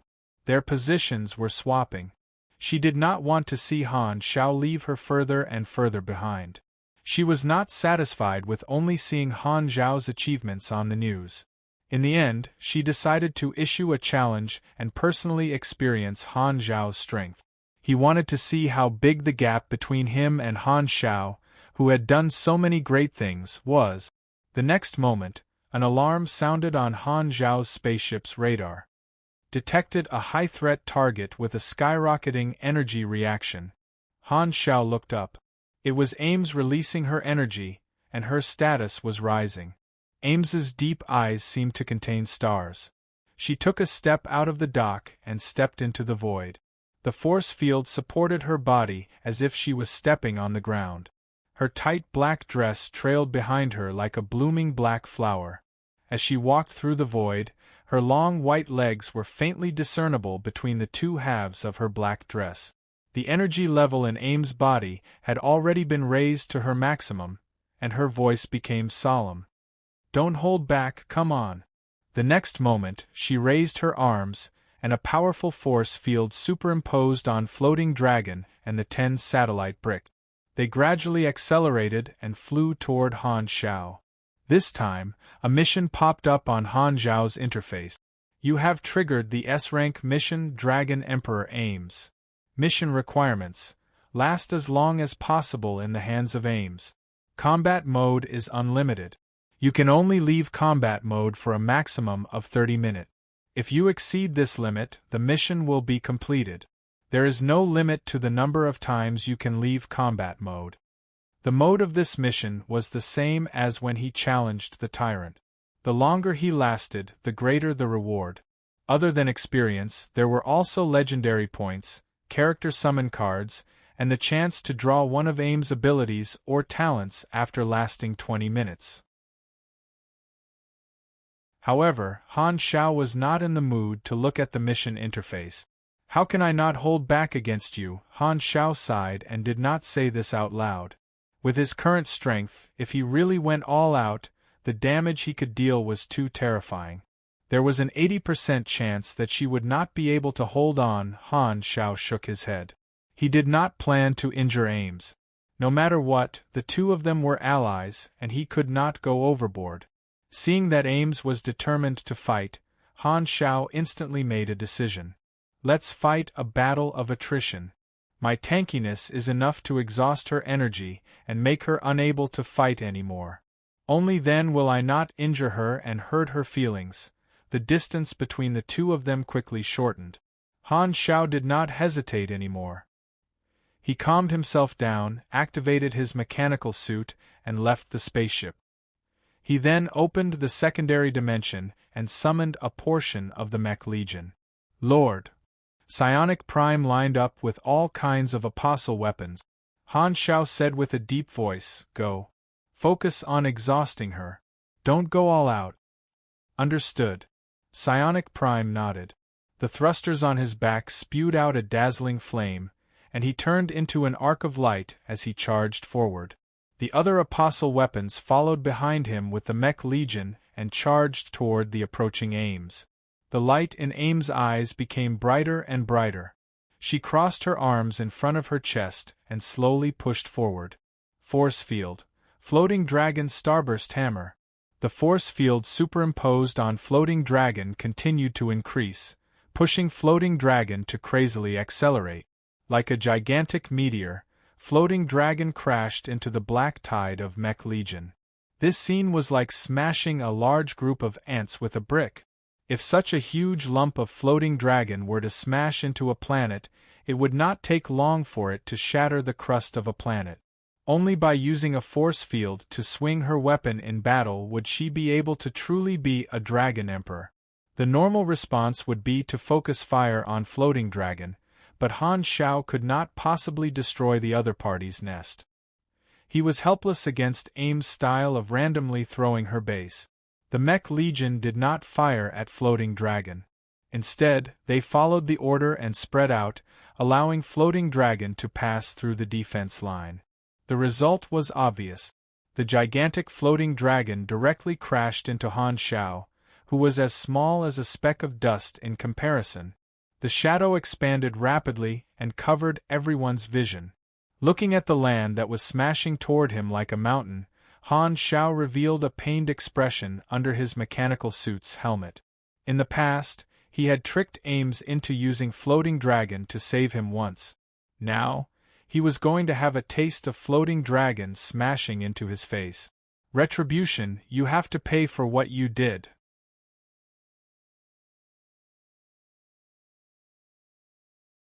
Chapter 903. In space, the force field could continuously increase the acceleration of an object. This was the most suitable battlefield for Ames. Her force field esper ability was originally focused on defense and control, but in Ames' hands, it was extremely powerful. Under the effect of the force field, Floating Dragon's speed continued to increase. Its huge size was equivalent to an extremely large area of effect. If Floating Dragon was allowed to increase its speed without limit, it would become more and more difficult to dodge. However, Floating Dragon was still not fast enough. In Han Shao's eyes, it was as slow as a tortoise. He had more than 10 ways to dodge Floating Dragon's attack this time. Just the high mobility of his mechanical suit would allow him to go around Floating Dragon before it hit him. However, Ames did not just use the brick to hit people. Her eyes shone, and she released a force field that imprisoned Han Shao's body and dragged him toward Floating Dragon. Force field, gaze of the dragon. The force field around him seemed to have solidified, and Han Shao was under immense pressure all over his body. Every movement of his was greatly hindered, and at the same time, he was dragged forward by a suction force. I've used this move before. Han Zhao's mouth twitched. With his current ability, he was not afraid of Ames' control ability, and he could easily tear apart the force field that imprisoned him. However, he did not plan to dodge this Floating Dragon's attack. He purposely wanted to test its power and obtain battle information. At the same time, he also wanted to test the effect of the upgraded ability. Floating Dragon was getting closer and closer, and he could already see the scenery of Floating Dragon's surface. A huge pressure hit him head-on, and he felt the word danger appear above his head. Han Xiao calmed himself down and raised his arms. Nanoparticles flowed on the surface of his mechanical suit and gathered on his arms, turning into shield generators. With a flash of blue light, layers of psionic shields appeared in front of Han Xiao, forming a defense. The next moment, Floating Dragon Island charged over, and the huge inertia slapped Han Xiao onto the shield of Floating Dragon Island, pushing him further and further away. Ames turned her palm, and Floating Dragon drew an arc in the air and fell toward the gas giant planet beside them, preparing to smash Han Xiao into the planet. At the same time, Psionic Prime led the Mech Legion close to Ames and fired psionic particle cannon shots at Ames. Ames' 10 satellite bricks were not idle either. 6 of them were placed in different directions and circled around Ames. They were covered with an energy shield and a defensive force field, forming a defensive line that blocked most of the psionic cannons. The gaps in the defensive line were filled up by the defensive force field, and the psionic particle cannon shots were all turned into fragments. The other 4 satellite-grade bricks charged at the Mech Legion formation under the control of Ames' force field. The Mech Legion was not as gentle toward the satellites. The psionic particle cannon shots were fired continuously, blasting holes in the satellite-grade bricks, and metal fragments floated everywhere. These fragments then turned into a metal storm under the control of Ames, passing through the Mech Legion and leaving scratches on the surface of the mechanical soldiers. The Apostle weapons ignored these attacks and quickly closed in on Ames' defensive line. Psionic Prime swung his spear and slashed out an energy wave, which hit the defensive force field and caused a huge explosion, creating a gap. The next moment, a new force field filled the gap. Just as Psionic Prime was about to continue attacking, Ames flicked her finger, and an invisible force field enveloped the Apostle weapons that were close to her and threw them away. Then, a force field with a larger range was formed, and like Moses opening the sea, the mechanical army was split apart. The mechanical soldiers were thrown away by the force field one after another. Ames' powerful control ability was displayed to the fullest.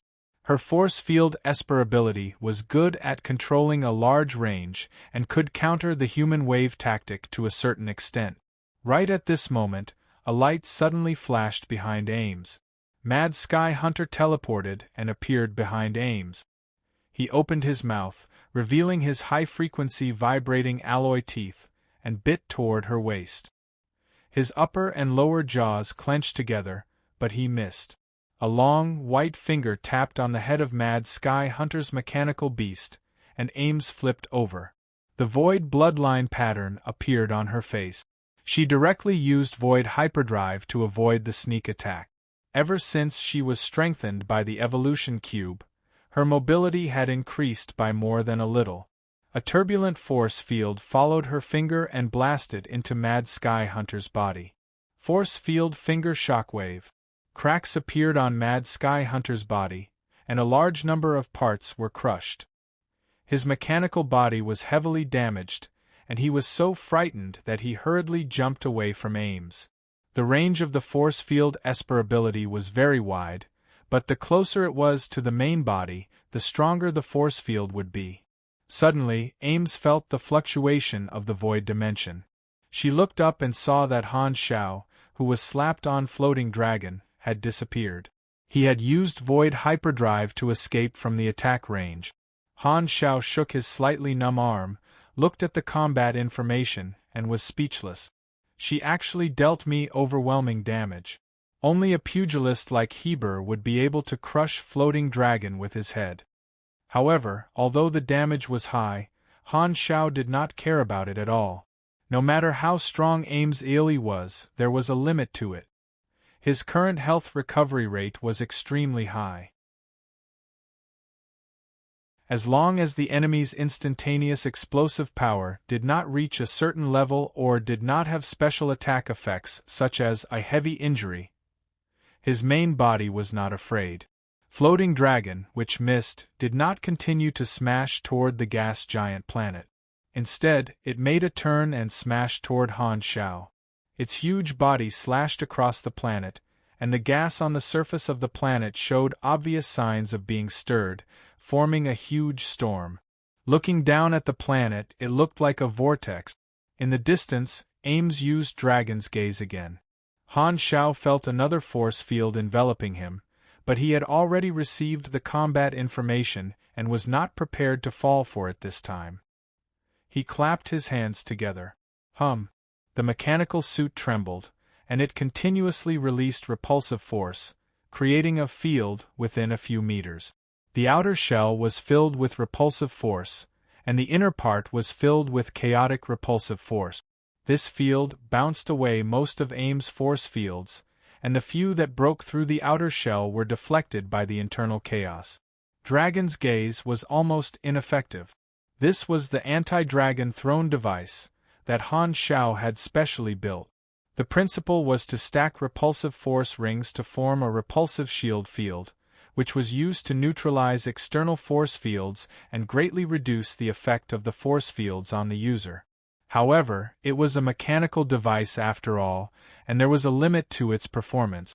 Ames' force fields could be stacked continuously, and she would be able to break through the repulsive shield field if given enough time. Therefore, Han Shao did not plan to get close to Ames. Instead, he wandered from afar and played a game of hide-and-seek with Floating Dragon while controlling the Mech Legion to attack. Seeing that Han Shao did not approach, Ames began to move, dealing with the Mech Legion while flying toward Han Shao. Seeing this, Han Shao also retreated, maintaining a distance. After getting rid of the control skill of the force field, Floating Dragon could not catch up to him at all. Its mobility was obviously greater than Ames, and it firmly held the initiative. Seeing that one Floating Dragon could not do anything to Han Shao, Ames' hand formed a claw and made a grabbing motion toward a satellite-grade brick that was charging toward the Mech Legion formation. This satellite-grade brick suddenly stopped, as though it was fixed in place. Then, layers of force fields began to compress, and the increasing pressure caused the satellite-grade brick to tremble. The metal was squeezed inward and the density gradually increased.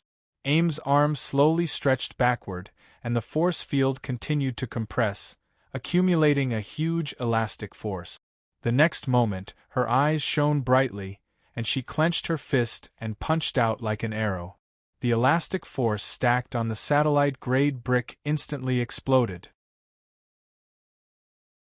This satellite-grade brick suddenly spun like a stone shot out by a slingshot, instantly accelerating far beyond the speed of a cannonball and shooting toward Han Shao. Force field. Satellite-grade cannon. The terrifying acceleration directly peeled off a layer of metal shell, almost causing this man-made satellite to disintegrate. Han Zhao's eyes flashed, but he did not dodge the satellite brick at all, ignoring it completely. At the same time, Silver Flash, who was far away, instantly transformed into the main body of the Star Destroyer cannon and fired in the direction of the satellite. The thick bright silver beam accurately hit this satellite-grade brick, and the silver beam directly pierced through it like a table knife piercing through a meatball. The next moment, this metal satellite expanded from the inside out, and a dazzling red light burst out, exploding in front of Han Shao like an orange. The metal that made up the satellite was instantly melted by the high temperature of the Star Destroyer cannon, and all the fragments turned into red molten metal streams like splashing orange juice. A huge man-made satellite was blown up in front of his eyes, and Han Shao casually dodged the splashing hot melted metal. This was like a signal, and more satellite-grade bricks also reached the limit of their durability and were blown up by the concentrated fire of the Mech Legion. 3 more satellite-grade bricks were quickly destroyed.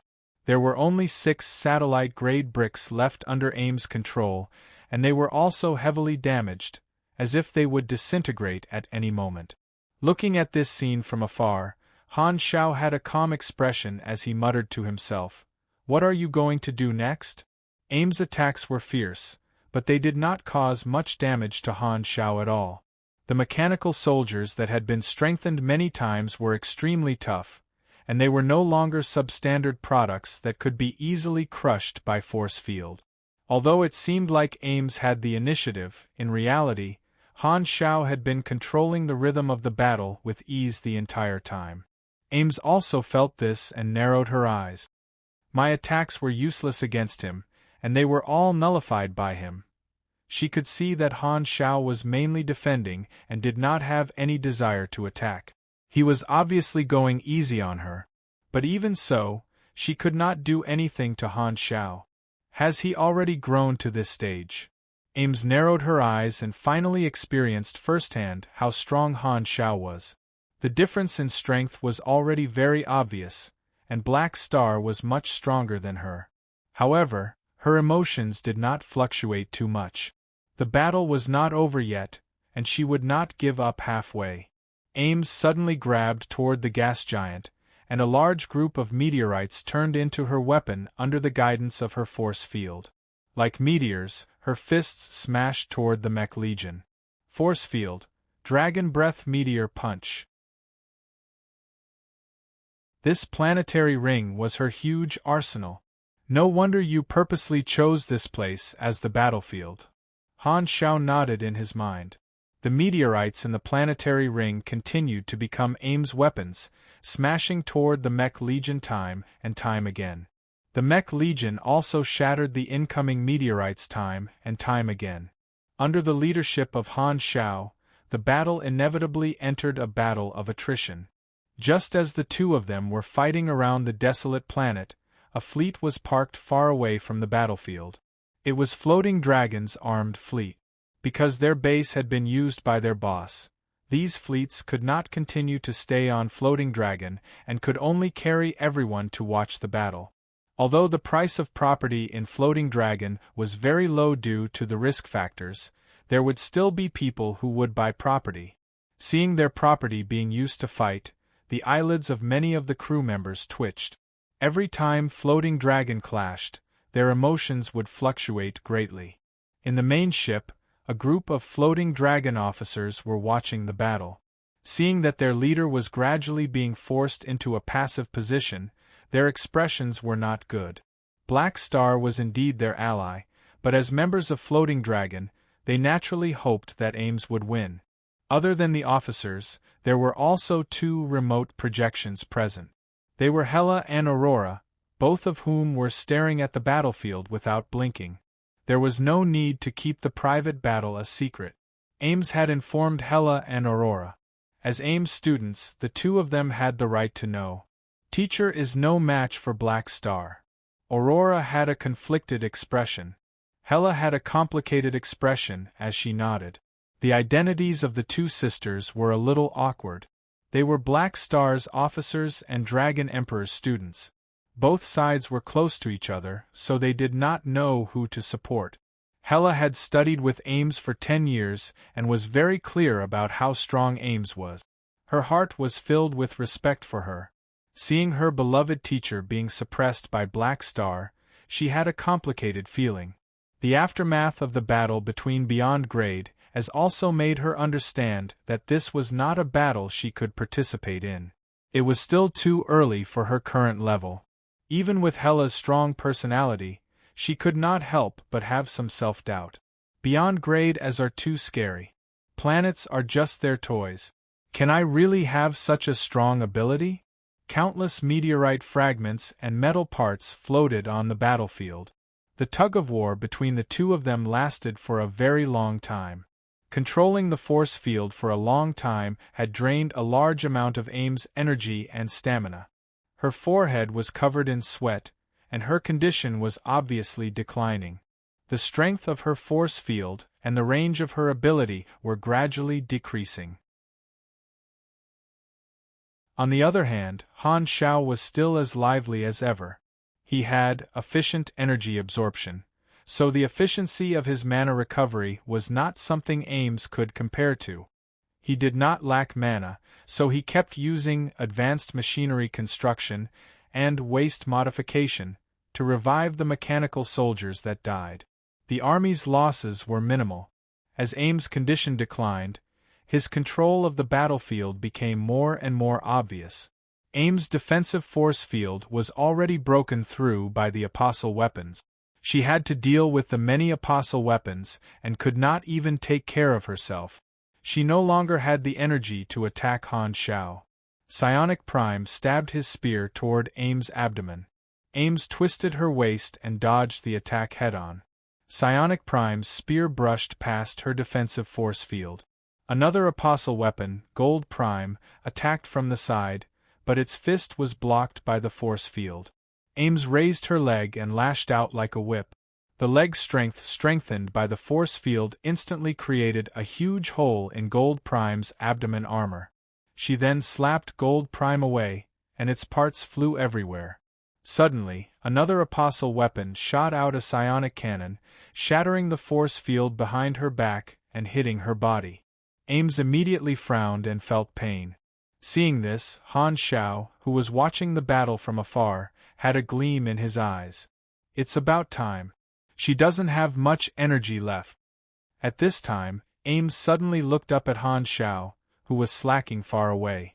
She pulled with both hands and released a powerful suction force with her body as the center, pulling all the apostle weapons and mechanical soldiers toward her.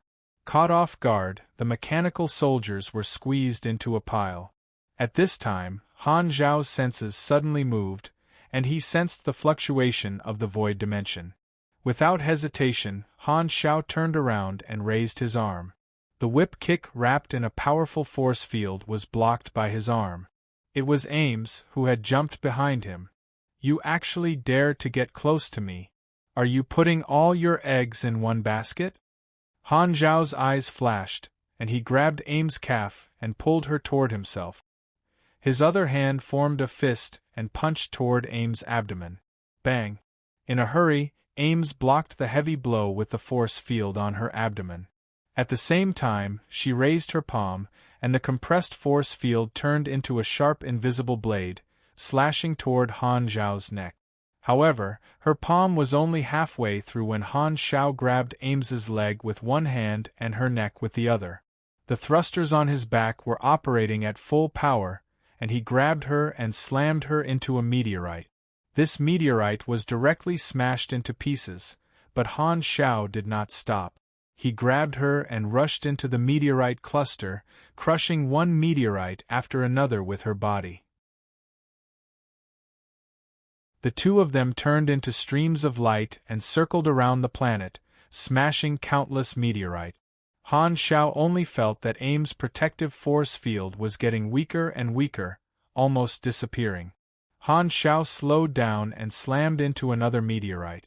This time, it did not shatter.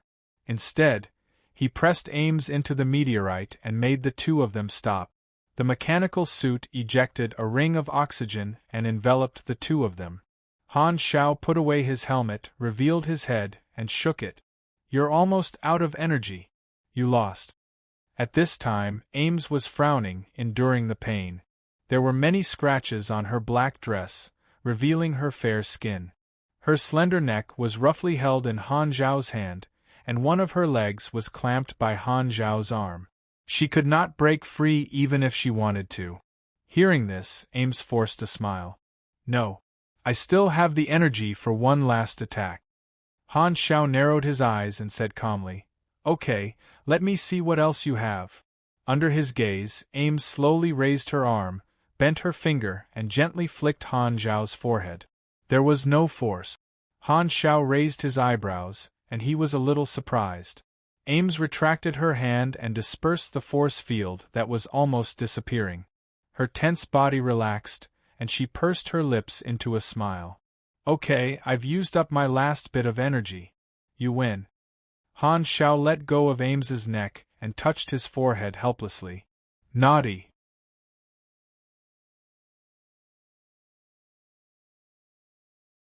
Chapter 904. One of her legs was still clamped under Han Zhao's arm, and her skin was stuck to the cold mechanical suit. Ames tilted her head. Please let go of my leg. Han Shao let go of his hand and took a step back, allowing Ames to retract her snow-white leg and retract it into her black dress.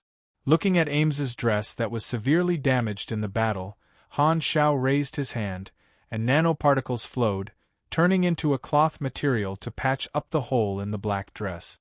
He could not let Ames look too pathetic in front of her subordinate. Gotcha. Ames controlled her force field to dig herself out of the meteorite. She straightened her body and stretched. The many bruises caused by crashing into countless meteorites were still hurting. It hurts. Ames rubbed her slender waist and frowned. Forget it. I was the one who suggested the spar. I asked for it. I've already held back. Han Xiao shrugged. Sigh, you're still the stronger one. Ames sighed, but her expression was calm. It was as though she had expected this result. Black Star handled the entire battle with ease and firmly controlled the situation. Ames finally had the most direct understanding of his strength. Don't be discouraged, before Han Xiao could finish, Ames waved her hand and interrupted him with a faint smile. All right, who do you think I am? A loss is a loss. Do I need you to coax me? I've sparred with Hela so many times. I'm used to it. Han Xiao scratched his chin. As he spoke, he turned around and told the Mech Legion to clean up the battlefield. Looking at the wreckage of the satellite bricks floating in space, he thought for a while and said, The weapon I made for you is broken. I'll get the logistics department to make another batch for you after some time. Of course, you'll still have to pay for it. I know. Ames nodded and had no objections. After all, she was the one who initiated the challenge and broke the weapon that Han Xiao had given her. She could not possibly ask him to give it to her for free. As a Beyond Grade A, she still needed her face. The battle ended, and the floating dragon fleet watching from afar also slowly approached. Ames took a deep breath and used the little bit of energy she had just recovered to stop Floating Dragon. Floating Dragon's protective shield opened, and the fleets landed on the dock. The floating island's combat mode was deactivated, and the buildings hidden underground emerged one after another. Many people hurried to check on their houses and assess the damage. The logistics team led by Hire began to work and repair the house. Han Xiao and Ames adjusted their clothes before flying toward Floating Dragon Island. The moment the two of them stepped onto the dock, they attracted the attention of everyone around them. The members of Floating Dragon Island had all seen with their own eyes how Ames had lost to Han Xiao, and their own boss seemed to have been taken advantage of.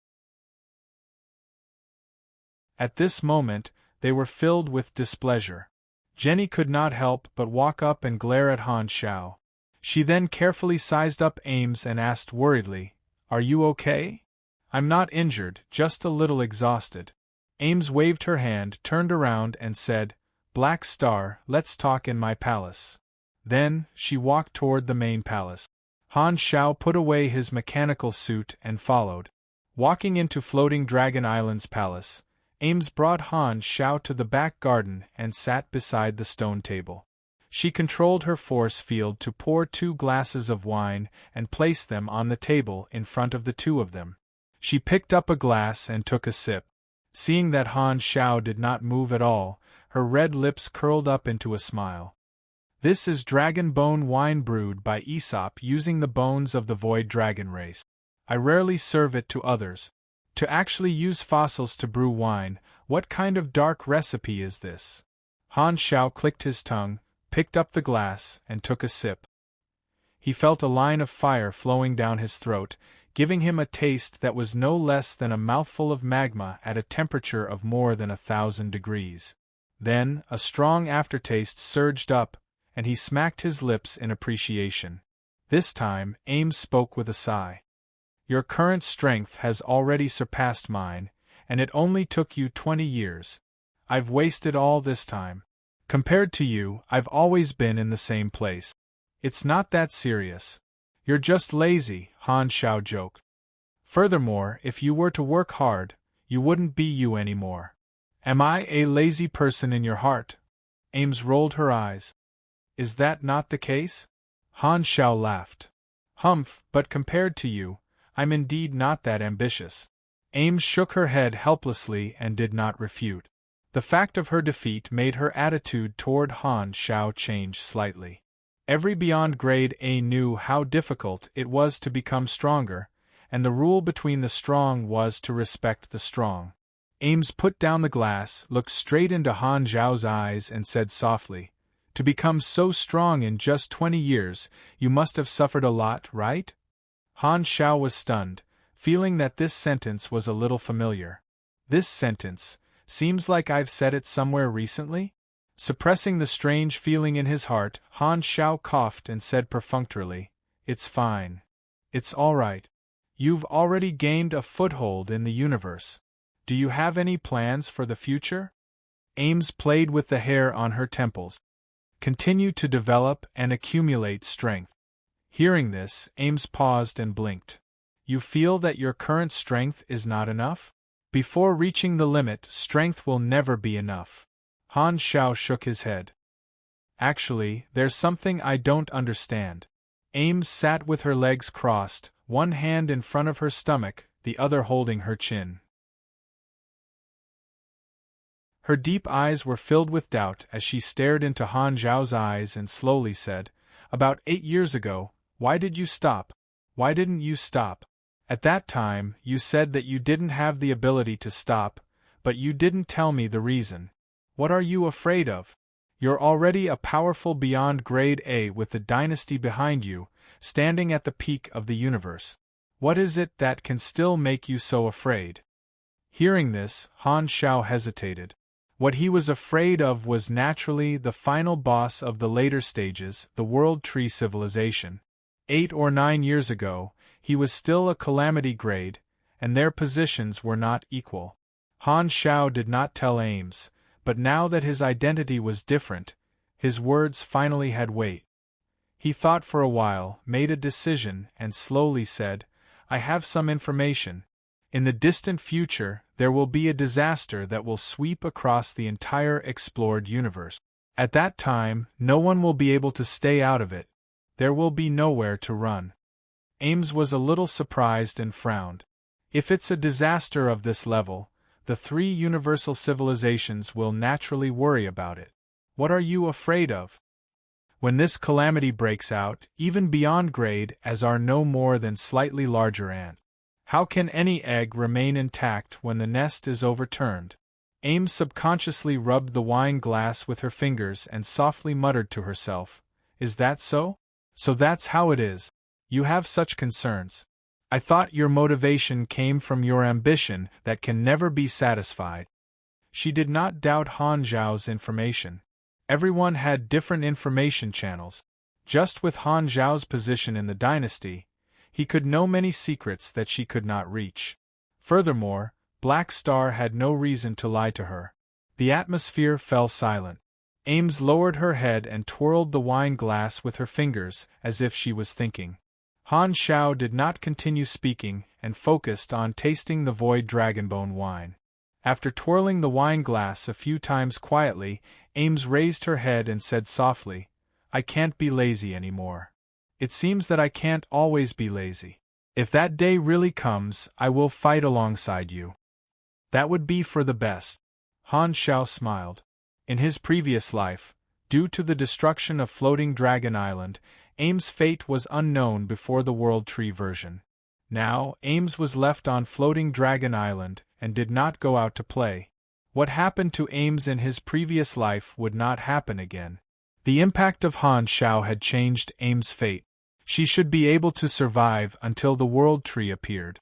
At this time, Jenny walked in, ignoring Han Zhao beside her, and said with a deep voice, "Your Excellency Dragon Emperor, the damage assessment has been calculated. I need you to take a look." "Got it." Ames nodded and looked at Han Zhao. "I have some things to deal with, and my energy has not fully recovered. I'm a little tired and need to rest." Han Zhao stood up. "Alright, go do your things first. I'll accompany you on Floating Dragon Island for a while, until you fully recover. I'll also go to Blue Star to take a look." "Okay." Ames knew that Han Zhao was concerned about her and smiled. Han Zhao nodded and left. Watching Han Zhao's back take off, Jenny's tensed face relaxed. She turned to look at Ames with a complicated expression. She opened her mouth and hesitated. Ames looked at her. "Do you have something to say to me?"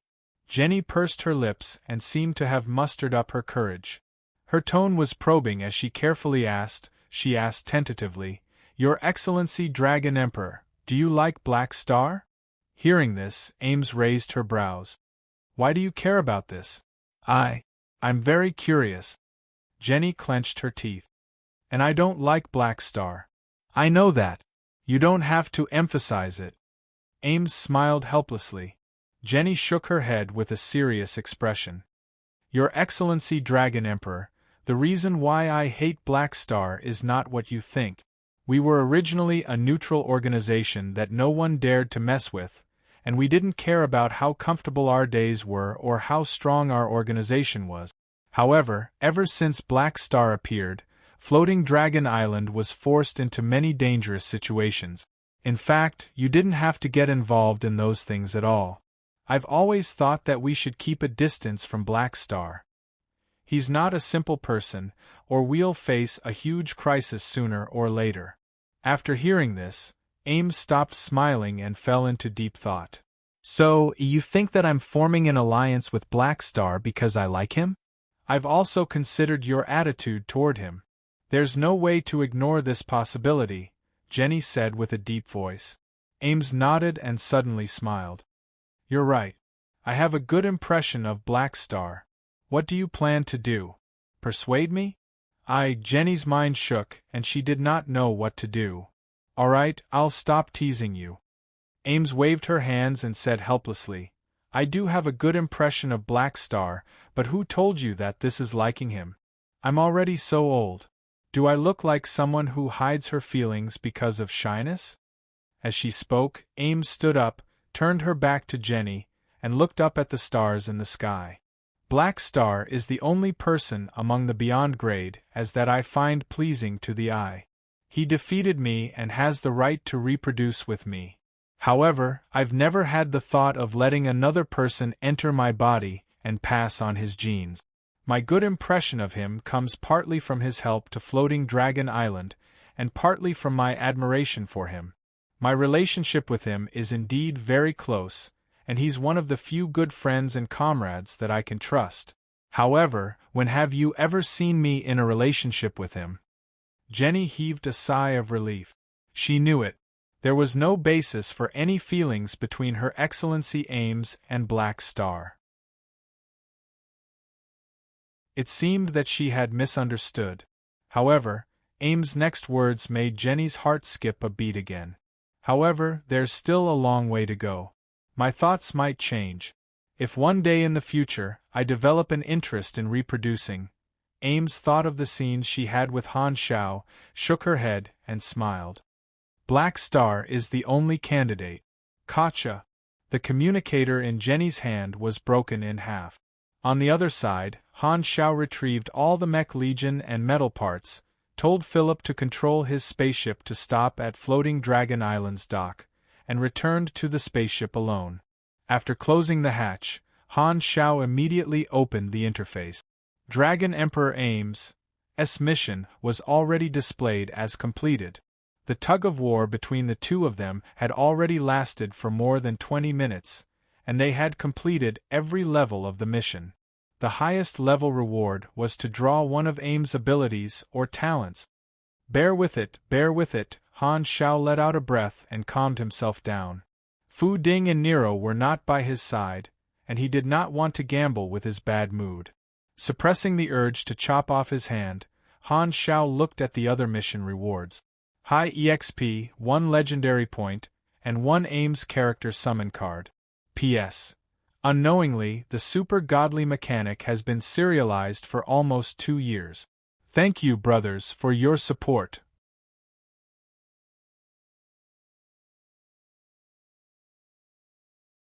Chapter 905. The amount of experience reward was about the same as the Tyrant's Challenge mission. Completing all the requirements would give him more than 20 billion experience. Basically, all missions that required him to face a beyond grade A super would have such a reward. With the bonus of political assets, Han Zhao's actual experience doubled, and his savings increased by a large amount. The other two rewards were Legendary Point and Character Summon Card. Star Field Legendary Point, Shattered Star Ring, Battle of the Dragon Emperor. Your battle with the Dragon Emperor aims will be added to your resume. Your name will be spread far and wide. At the same time, each of your melee attacks will deal 20,000 to 26,000 additional physical damage. When using Strength Judgment, you will receive an additional 1,500 damage. This effect lasts for 30 minutes. Usage limit 0/3. The effect is pretty good. It will come in handy in close combat. Han Xiao nodded and closed the interface. After cleaning up the battlefield, Floating Dragon returned home and Han Xiao followed. The battlefield was not far from Planet Aquamarine, and Floating Dragon returned to Planet Aquamarine without spending much time on the way. It stopped in outer space. Spaceships took off and landed on this blue planet one after another. Now that Planet Aquamarine was connected to the Galactic Society, the development opportunities brought by the galactic financial groups allowed Planet Aquamarine's civilization level to increase rapidly. Now it already looked like a galactic city. After returning to his mother planet, Han Xiao planned to inspect the changes in Blue Star. After thinking about it, he decided to invite Ames along. Although Ames did not seem to care about losing, Han Xiao needed to eliminate any negative factors to maintain their relationship as allies. Thus, he took this opportunity to spend time with Ames and strengthen their relationship, minimizing the negative effects of the battle. Ames looked down at the blue star from the sky every day, but she rarely visited the surface cities. Since Han Xiao invited her, she did not reject. The new western capital was the capital of Star Dragon, one of the 6 nations of Hylon. The Black Star City that Bennett was in was where the Army's subbase was located. It was also the political core of the Aquamarine Federation. It continued to expand in the Gorst Wilderness and attracted countless people. Now it was almost saturated. Later, the galactic financial groups set their eyes on other big cities that were not so strictly controlled and built many economic cities. The new western capital was developed in this way and was a first-tier city of the Blue Star. It was just past noon, and the bright sunlight infused the city with exuberant vitality. The bustling streets were bustling with activity. Not only were there Blue Star humans, but there were also other galactic races occasionally. There was an endless stream of hovering cars in the sky, and when they passed overhead, they brought with them the slight humming sound of the anti-gravity engine. Convenient public trains carried the citizens and traveled in an orderly manner on the crisscrossing rail network in the city. Everywhere they looked, it was a peaceful scene. Han Xiao and Ames hid their auras and deliberately lowered their presence in the eyes of others so that no one would notice their existence. The two of them walked side by side on the streets and casually observed the situation in the city. They stopped and chatted along the way. 2 children chasing each other ran past Han Xiao with carefree and happy smiles on their faces. Han Xiao retracted his gaze and sighed. It has been more than 10 years since the mutation disaster, and the Blue Star people have already walked out of the shadows. They have opened their hearts and embraced a new life, giving birth to a new generation. This feeling is really good. This is all your work. Do you feel a sense of accomplishment? Ames chuckled. A little. Han Xiao was not embarrassed to admit it. Although he had chosen to save his mother planet, it was completely for the sake of his own interests. He had only done so for the sake of the Blue Star players. However, looking at the current results, he was indeed quite satisfied. After all, there were not many people who did not like beautiful things. During the mutation disaster, you invited me to visit your mother planet. At that time, the feeling that Blue Star gave me was one of despair and nervousness. The people were confused about the future and did not know if they could live past tomorrow. It's completely different from now. Ames shook her head. You gave this planet a new lease of life. I guess I'm the so-called turning point in history, haha. Han Xiao laughed. When interacting with people he was close to in private, he would not be so humble and polite. As they chatted, the two of them unknowingly arrived at the city center. A tall building that reached into the clouds entered their vision. That was the old site of the Dragon Horn building in Stardragon, but it had been renovated into a new building. It was a branch building built by a galactic financial group. Seeing this building, Han Xiao stopped in his tracks. Memories flooded his mind, and he could not help but feel as if a lifetime had passed. At this moment, Ames seemed to have noticed something. She turned around, and her eyes lit up with interest. She immediately reached out and tugged on Han Xiao's sleeve. "Look, what's that shop?" Han Xiao retracted his gaze and followed her line of sight. He saw a shop by the street with the sign Black Star Cultural Relic Exhibition Hall written on it. "I've actually become a cultural relic. It's only been less than 20 years. Han Xiao could not help but complain. Curiosity grew in his heart, and he followed Ames over.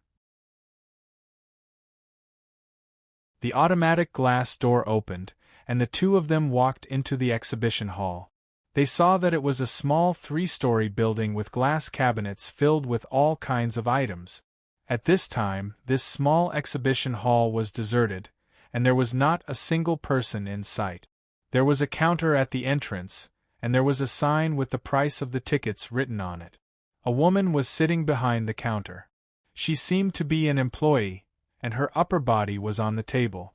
She was taking an afternoon nap and did not hear the two of them walking in. With the eyesight of a Beyond Grade A, Han Xiao instantly saw the situation in this exhibition hall. When he saw the items in the glass cabinets, the corners of his mouth twitched. What the hell are all these things?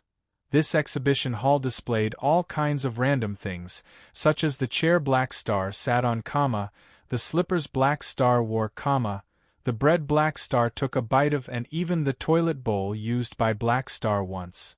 Han Xiao swore that he had never seen the toilet bowl in this glass cabinet before.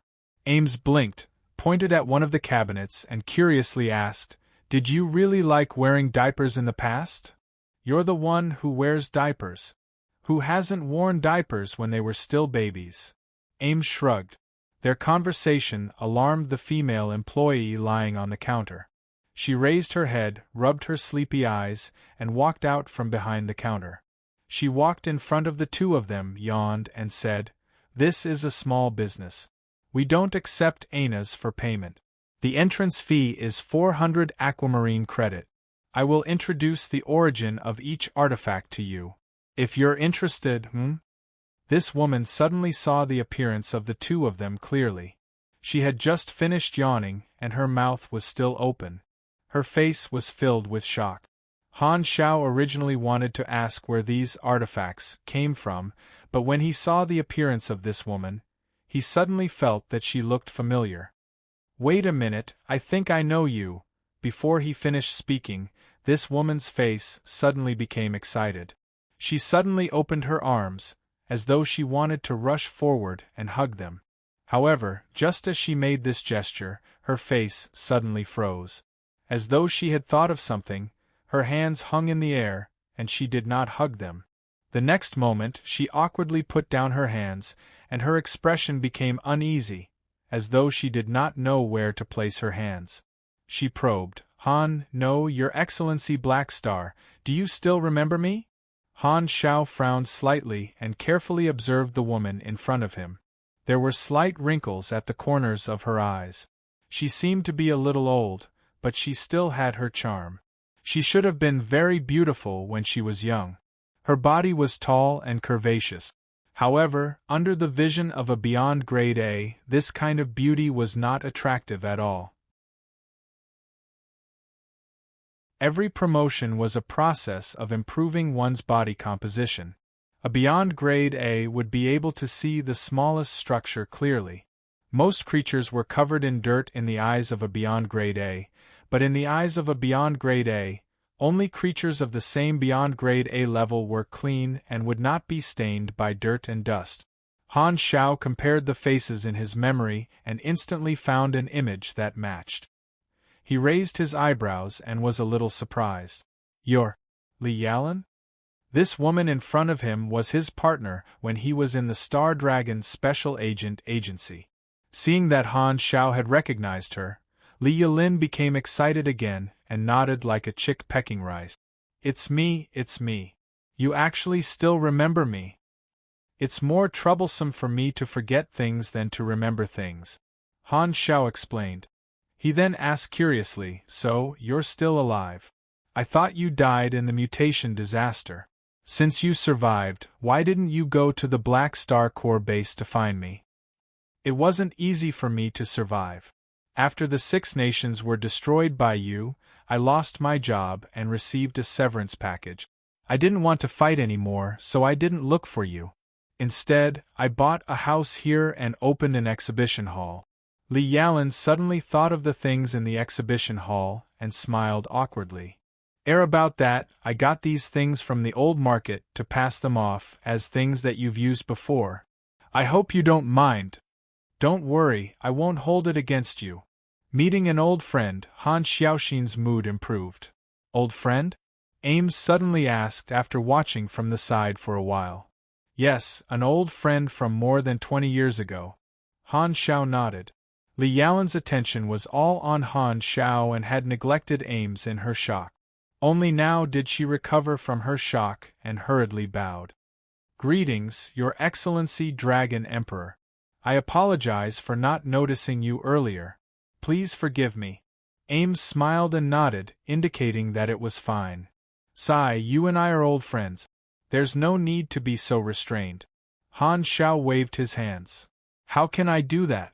Li Yalan was a little uneasy. You're already a real big shot now. More than 20 years had passed, and her old friend had already reached a level that she could never reach. He was a great person of the planet who frequently appeared on the news. Li Yalan had forcefully stopped herself from hugging Han Xiao earlier because she thought of the huge gap between their identities. Han Xiao also realized this. He could not help but feel that things were still the same, but the people had changed. He thought about it and smiled. Now that I think about it, I seem to owe you a sum of money. Li Yalan was stunned for a moment before waving her hands. That was so long ago. I don't care about it anymore. You don't have to, alright, I've already transferred the money to you. Take a look. Han Xiao interrupted her. Beep. The sound of the communicator accepting a message could be heard in the room. TSK, I didn't tell you my account number. How did you know? Li Yalan was shocked. She had no choice but to take out the communicator from the drawer. With just one glance, her whole body froze. This, 1 million anas. This amount should be enough to compensate for the interest for more than 20 years. Han Xiao smiled and felt that he was exuding a golden aura. That's too much. Li Yalan was at a loss. This is nothing to me. At most, it's pocket money. Just keep it and don't have to worry about living in the future. Han Xiao looked around, coughed, and said, So find a time to close this shop. Ames could not help but laugh. You look very much like those galactic pirates who paid me protection fees in the past. No one will think you're mute if you don't talk, Han Xiao said with annoyance. Seeing that Li Yalan was still in disbelief, Han Xiao looked around, took out a piece of paper from behind the counter, wrote down his communicator number, and handed it to Li Yalan. You can call me any time in the future. If you have any problems, you can come to me. Li Yalan quickly calmed herself down, put the paper away carefully, paused, and said with an extremely serious tone, Thank you. You're welcome. This amount of money is nothing. That's not what I meant. Li Yalan took a deep breath, bowed deeply, and said, I'm thanking you on behalf of the entire Blue Star. What you did saved everyone, including me. I didn't have the chance to tell you before. You'll always be my hero. Ames chuckled and joked, What about me? Yes, you're my hero too. Li Yalan hurriedly bowed again. At this time, a few more guests walked in together. When they saw this scene, they were a little confused. After carefully looking for a while, they suddenly became excited. Your Excellency Black Star. Oh my God, it's really Black Star. These people rushed up and surrounded him. They were so excited that their faces were red. Among 100 Blue Star people, perhaps only one person did not know what Han Shao looked like. Part of it was thanks to the landmark Black Star statue Bennett built in Black Star City, and part of it was thanks to the textbooks. Can we take a picture with you?" one of them said excitedly and took out his communicator. Of course. Han Shao smiled. He had nothing to do anyway, so it was fine to take some time. The few of them excitedly took turns to take photos with Han Shao, and some passers-by who were passing by were also attracted. Very soon, more people heard the news and arrived, forming a long line outside. This small exhibition hall became crowded, and it was extremely noisy and lively. It was as if it had turned into a fan meeting. Han Shao did not refuse anyone and took pictures with the happy Blue Star citizens. Camera flashes sounded continuously, and one photo after another was posted on Blue Star's social network by the excited citizens. The news of the Great One's appearance spread instantly, causing Blue Star's netizens to celebrate. Countless people flocked to the exhibition hall. Looking at Han Shao busily taking pictures with people, Ames's eyes sparkled, and the admiration in her eyes never disappeared.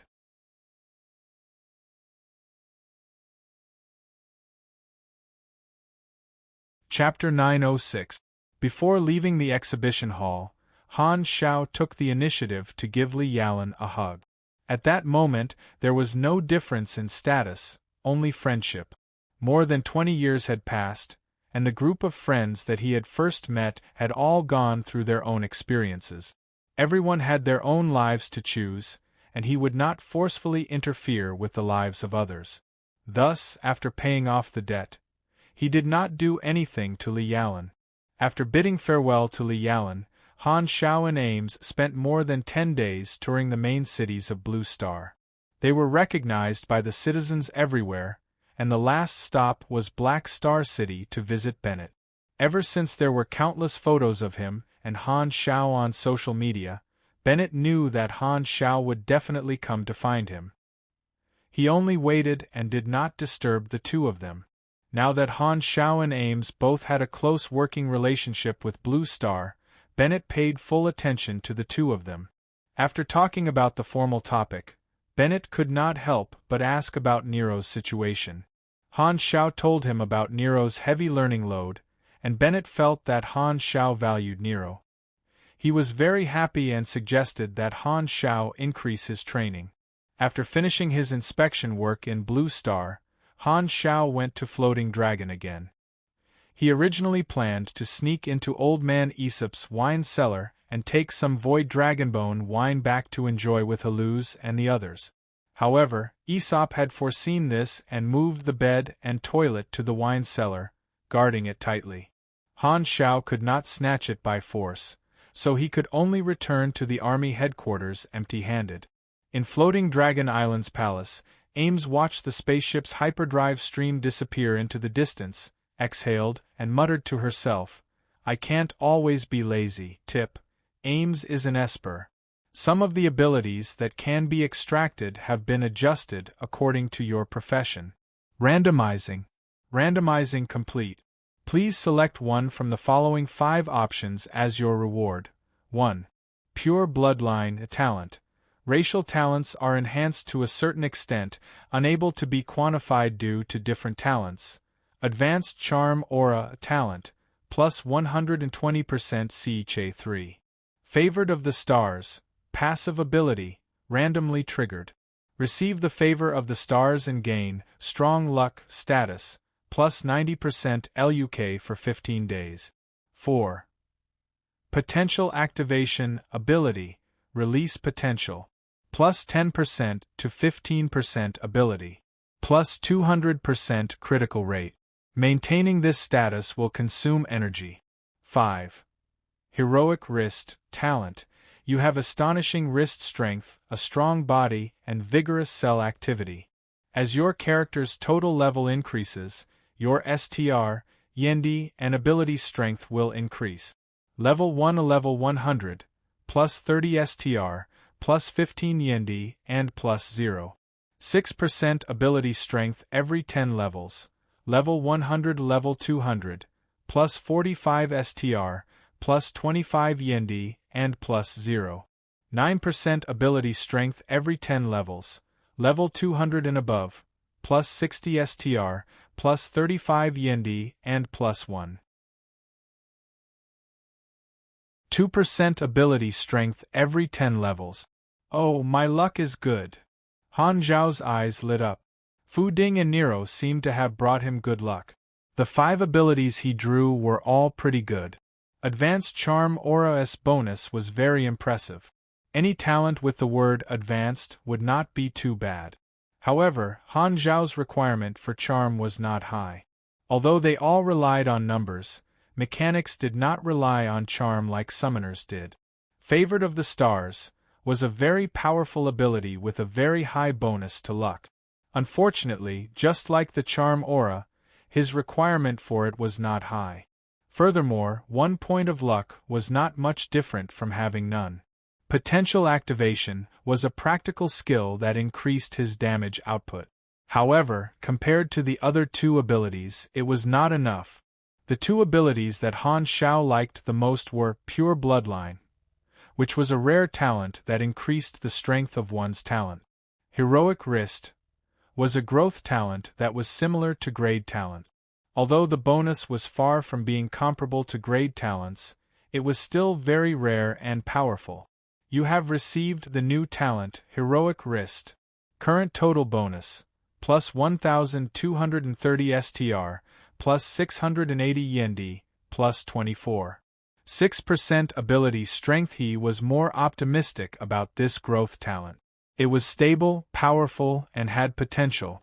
In comparison, the effect of Pure Bloodline was uncertain. According to Aim's ability, the bonus of this talent should be very limited.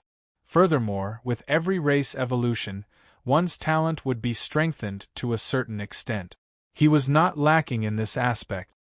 His combat style was mainly based on the Mech Legion, and this talent could only be used by his main body or the Lord's Carrier.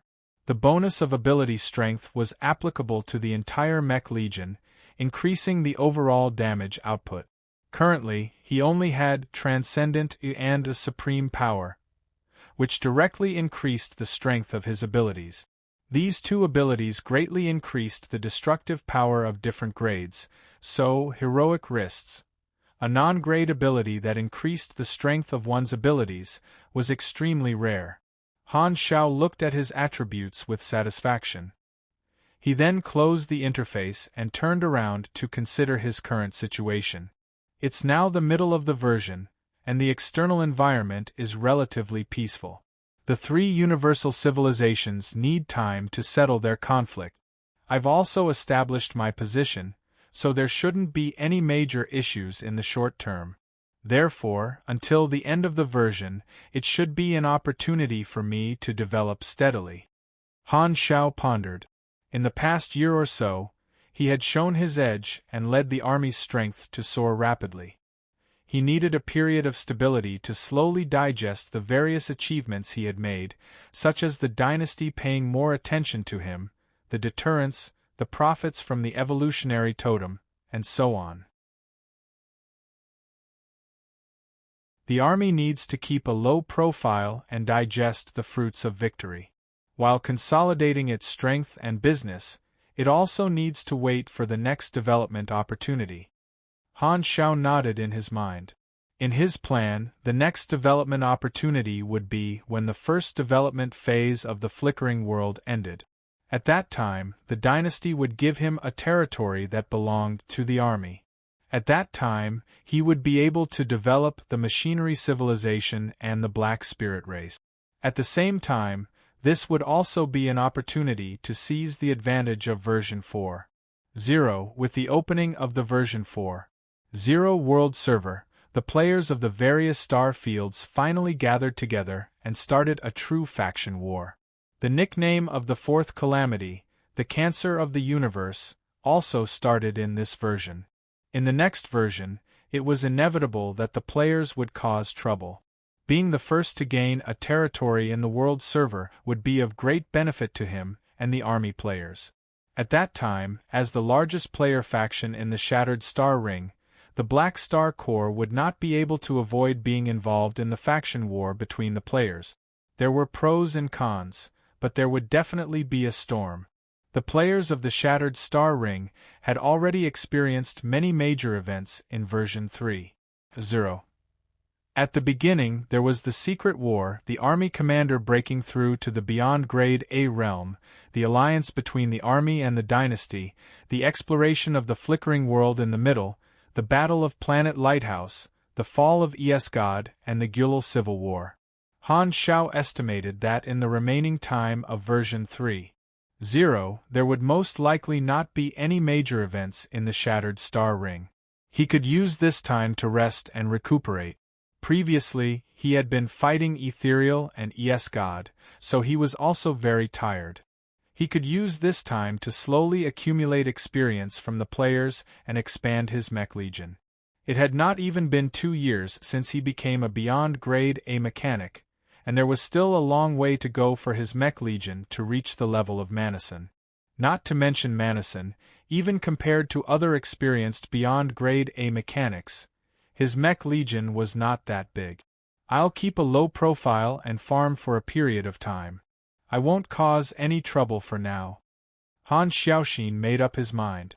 Under Han Zhao's strategic instructions, the Black Star Corps temporarily slowed down their pace of development and focused on stabilizing their current scale and business. At the same time, they optimized their internal structure to reduce their burden. The trading of the evolutionary totem caused a huge commotion in the universe, and many civilizations in the various star fields made up their minds to form partnerships with the dynasty in various aspects. They joined some of the trade and political alliances led by the dynasty in exchange for the right to purchase the evolutionary totem.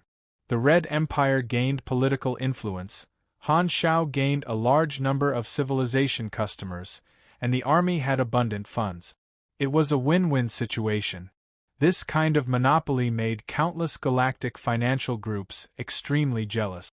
Even super financial groups like the Limitless Financial Group were interested. Unfortunately, with the Red Empire backing them and the Black Star Corps being the local tyrant far away in the Shattered Star Ring, these financial groups were unable to interfere even if they wanted to. On the other hand, due to the previous conflicts, the 3 universal civilizations consciously reduced the friction between them. Thus, the Radiant Federation and the Arcane Church temporarily chose to wait and see on the issue of the evolutionary totem. Due to the peaceful gesture made by the 3 parties, the galactic environment became stable again, and the effects of the Crimson Tide that had lasted for more than a decade gradually faded. The 3 universal civilizations gave the disobedient children a harsh beating, using practical examples to show the universe what it meant to be a noisy child who would get punched. The division of the fallen Ark also gradually came to an end.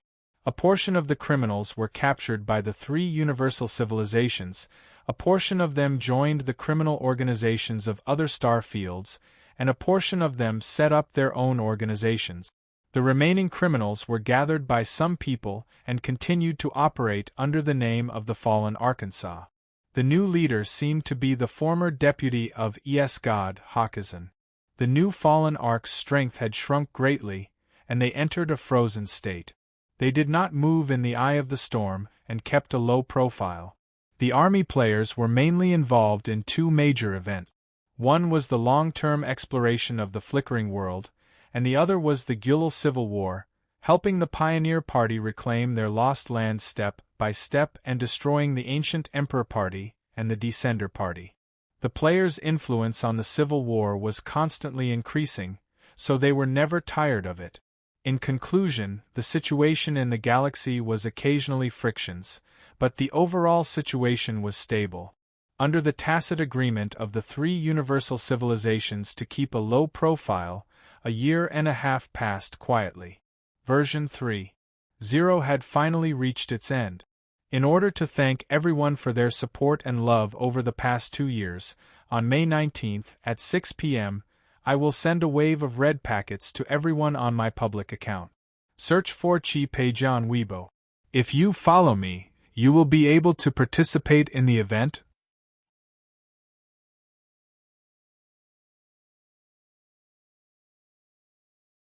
Chapter 907.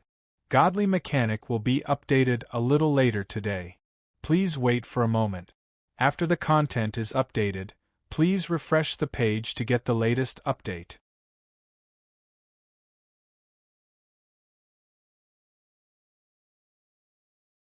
Chapter 908.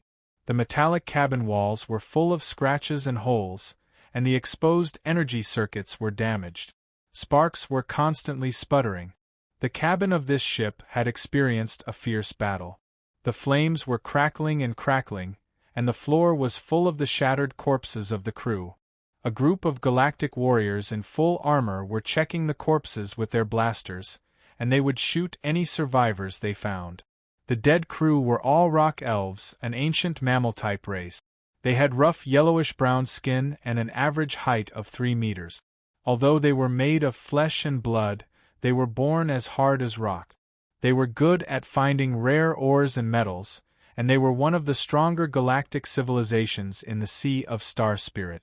The uniforms of these crew members had the symbol of this civilization, proving that this spaceship belonged to the official forces of this civilization. However, they were attacked and annihilated. At the end of the cabin was a huge metal door, and inside was a warehouse.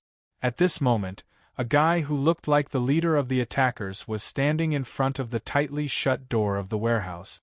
He took out a disk device that was specially used to crack keys and pressed it on the operation panel of the warehouse door. A high-frequency beeping sound rang out. Hum. The next moment, the door of the warehouse was unlocked and opened slowly. The leader of the attackers walked in and saw hundreds of evolutionary totems neatly placed in the warehouse. We have the items. Go count them and move them back to our spaceship.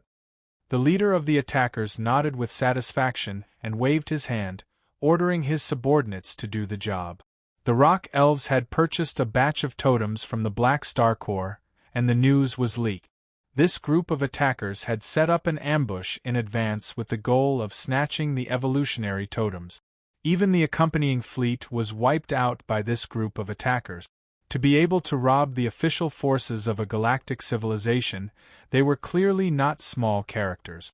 These attackers were also galactic mercenaries, but they were of a different nature. Mercenaries could be roughly divided into 3 types. The first type was those who were registered in the Mercenary Alliance, such as the Black Star Army. The second type was those who were not registered in the Mercenary Alliance and were independent mercenaries without a business license. The third type was those who were active in the black market and were willing to take on illegal jobs. Illegal jobs referred to those that violated the laws of the galaxy and were not allowed to see the light of day. They were usually posted on the black market, such as robbing, kidnapping, assassinating civilization officials, massacring planets, spying, starting wars, and so on. These mercenaries were actually criminals as well. In fact, most of the people in this industry were wanted criminals. This group of attackers was a mercenary from the black market that specialized in illegal jobs. They came from one of the top black market mercenary organizations in the universe, the Blood Gold Organization. The Blood Gold Organization was a black market mercenary organization that operated across Starfield. Their main areas of activity were the Sea of Star Spirits, the Ancient Star Desert, and the Primeval Star River. The whereabouts of their members, spaceships, and bases were all rather secretive. The exact size of the Blood Gold Organization was a secret, but to be able to operate in 3 star fields, it was clearly a huge organization. At the same time, the Blood Gold Organization was also one of the upper echelons of the galactic black market. Where there were trade restrictions, there would be black markets. The black markets would continue to grow and gradually form a huge structure. There were also different levels of black markets. They were differentiated by region and business scope. From planets to star systems to star fields, the higher the level, the more formal the black market became. At the highest level, it would be the galactic black market that covered almost all the star field. It was nominally the leader of all the black market. This highest-level black market organization knew how to make money silently. They would not give themselves an independent name, such as the galactic black market. Those who did not know would think that it was just a name. Of course, not all independent black markets listened to the orders of the highest-level galactic black market. It was just like how some small gangsters did not know that they were giants in the international society. The galactic black market was extremely huge, and its business covered the entire universe. There would always be some civilizations that wished to obtain the technology that the higher civilizations had locked down. Thus, they would turn a blind eye and even act as a protective umbrella. On the other hand, the galactic black market was also a communication platform for galactic criminals. It was a huge underground society. Not all criminals existed for the sake of causing trouble. A large portion of them only existed for benefit. They also needed order and credibility, and they needed someone to set the rules. Thus, the managers of the galactic black market were born. Mercenaries from the black market, intelligence organizations, smugglers, contraband production, and various other gray industries were the strongest organizations. The Blood Gold organization was one of the managers of the black market. It was equivalent to the overlord of the underground criminal world. The Fallen Ark was not the manager of the black market. The managers of the black market were basically lawful evil. They also did not like the chaotic evil God. Although they were both criminal organizations, they were not on the same side. After the Fallen Ark fell apart, the Blood Gold organization took in a large number of criminals and helped them find jobs. An officer came to the leader's side and looked at his subordinate carrying the evolutionary totem. He could not help but chuckle. The price of the evolutionary totem on the black market is extremely high. According to what I know, many civilizations are secretly purchasing it. If we swallow this batch of goods, how much do you think we can sell it for? Don't think too much. This is something that the employer wants. Our job is to bring the goods back. Do you want to die if you dare to swallow it? The leader shook his head. After a year and a half of operation, the business of the evolutionary totem had basically stabilized. Some of the civilizations that had joined the Radiance and Ethereal civilizations could not have anything to do with the dynasty and could only have evil thoughts. Some of the galactic financial groups had also started to take action after observing for a long time. No one had forgotten the battle results of the Black Star a year and a half ago. The difficulty of robbing the Black Star core was too high, and these organizations could only choose to rob the fleet that transported the evolutionary totem. They eyed every civilization that purchased the evolutionary totem covetously. Because this was against the galaxy's laws, the Blood Gold organization, which represented the black market, was put to good use. Right now, the evolutionary totem was a priceless item in the black market, and the demand could not meet the demand. After robbing the evolutionary totem of the rock sprite, this group of Blood Gold organization members returned to the spaceship, blew up all the wreckage of the spaceship, and left. In the past few months, similar scenes had played out many times in various corners of the universe. Shattered Star Ring, Black Star Core Headquarters. Another customer who wanted to buy the evolutionary totem was robbed halfway through? In the Army Commander's office, Han Xiao closed the player forums and looked at Sylvia's remote projection with a frown. Yes, including the rock sprite, there are already 13 star system civilizations that have been robbed. Thousands of evolutionary totems are on the black market. Where were they robbed? The Sea of Star Spirit. The identity of the robber is unknown, but it should be the same organization that committed the previous crimes. Han Xiao stroked his chin and said, "Pay attention to the black market. If the evolutionary totem is no longer sold on the black market, it should be the work of the black market mercenaries. Teacher, do we need to deal with this problem? Don't worry about it.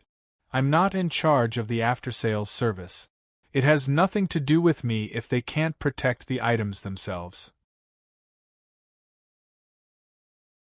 Of course, if they hire my mechanical army, it will be a different story. Han Shao waved his hands and asked, "What did the rock sprite say?" "They said that they hope that the army will give them another batch." "Give them another batch? Not buy them?" "Yes, they said that they know that the cost of the evolutionary totem is very low, so they are not willing to buy it at a high price. They think that we should give them another set. You know that the rock sprite is more straightforward." Sylvia shrugged helplessly. "Tell them that I don't open an insurance business. If they want it, they can buy it again. There is no such thing as free compensation. This is a matter of principle." Han Shao shook his head. If he opened this loophole, there might be civilizations that want compensation. He would not do such a loss-making business. However, this kind of thing was unavoidable. There might be civilizations that came to an agreement with other organizations and pretended that the evolutionary totem was stolen, indirectly helping other civilizations that were not close to the dynasty to purchase the evolutionary totem. However, Han Shao did not mind if the evolutionary totems he sold were snatched away. The more they were snatched away, the more he would sell. The market would be larger, and it could even help him share some of the pressure. After all, the evolutionary totems could only be used after being charged, so he would not lose out. The one that had to worry about this problem was the dynasty, not him. As long as they did not steal from the Black Star Corps, he could still accept it. Understood. I'll tell them as such. Sylvia turned off the remote projection. Han Shao sighed, leaned back on the chair, and fell into deep thought. Over the past year and a half, the Black Star Corps had been operating steadily and had gradually digested the fruits of their rapid expansion. They had consolidated their various businesses and developed well. He finally acted like a mechanic. His main body stayed at home and focused on building machinery, expanding the size of the army, while his mechanical army roamed outside, doing missions to accumulate random rewards and use them to draw mission completion cards. His EXP reserves had also been accumulated. He took out a portion of his potential points to upgrade blueprints and skills and used them to upgrade the level of his ultimate knowledges. During this period, he used 6,000 Empire contribution points to exchange for his fifth ultimate knowledge, ultimate mechanical engineering of the armed forces. This ultimate knowledge was related to building machinery, and it greatly increased the efficiency of the production line. It also unlocked a large number of blueprints that could be combined, giving him the talent, Ultimate Maker, and the ability, Inspiration Creation. The effect of Ultimate Maker was simple but practical. The basic performance of the machinery he produced would increase by 25 to 30%, and the production speed would increase by 300 to 500%. Obviously, this was a talent that could be used to increase the number of soldiers.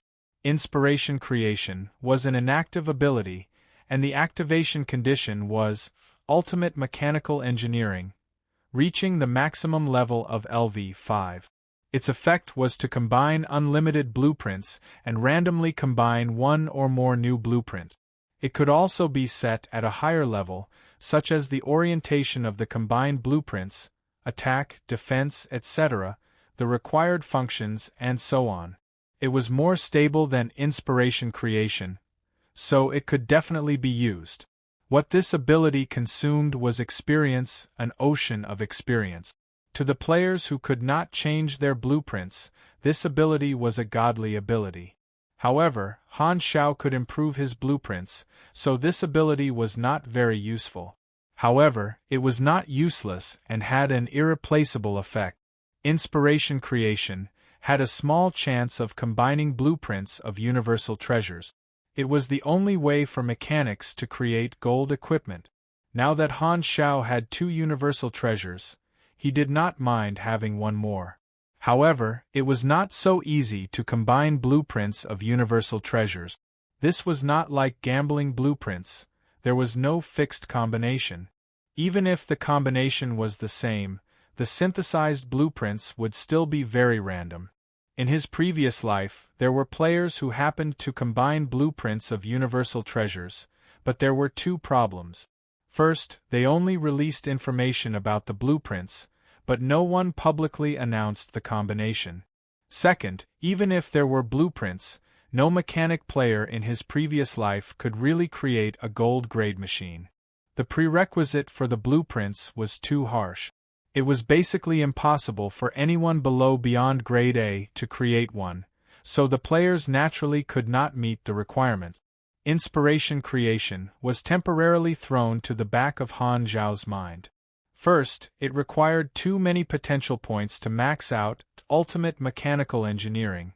Second, although he had an ocean of experience to try to combine blueprints of universal treasures, he lacked experience in other areas.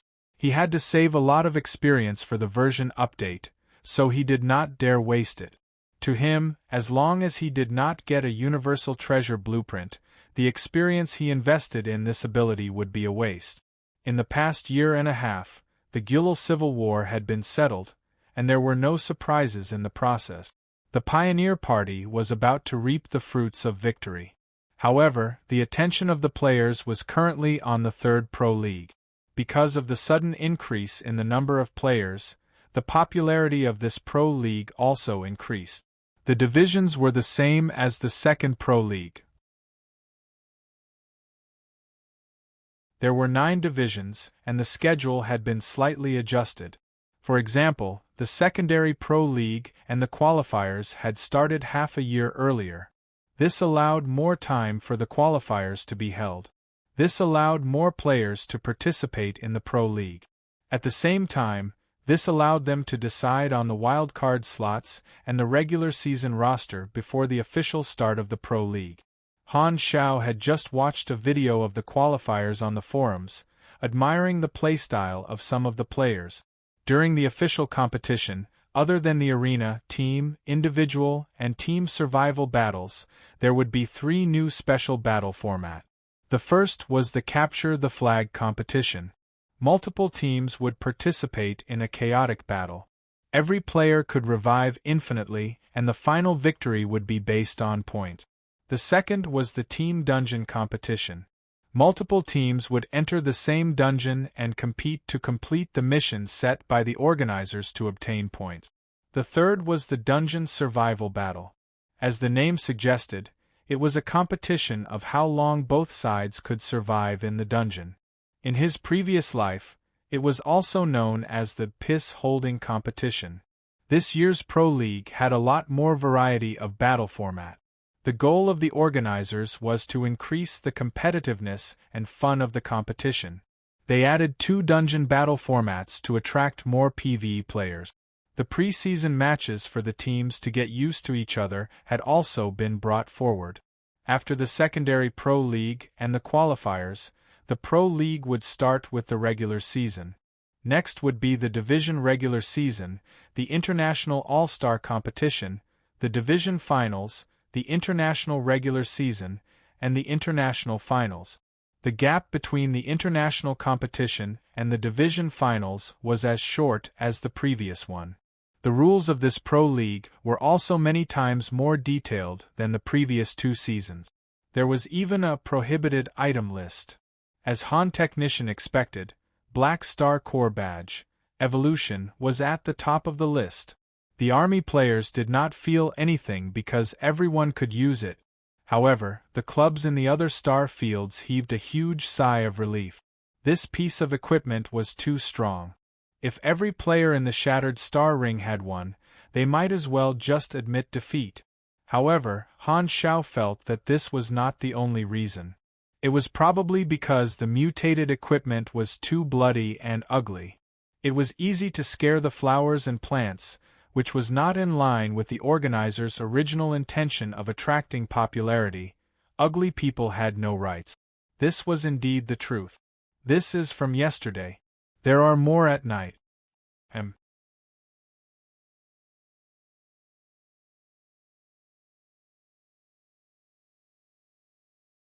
Chapter 909.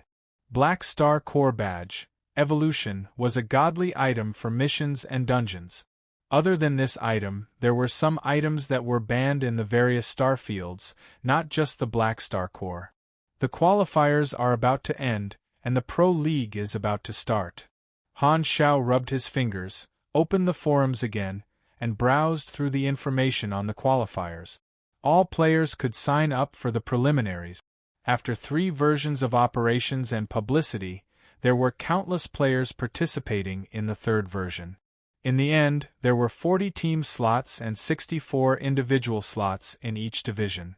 The elimination rate was shockingly high, and the competition was extremely fierce. As the saying went, every version was a god. With the compressed orb technology, the mechanic class rose in the 3rd Pro League, just like in Han Zhao's previous life, and their average results in the singles and teams increased significantly. This was especially so for the singles. Originally, the mechanic class was weaker in the singles, but now they shone brightly in the qualifiers and became a T1 class.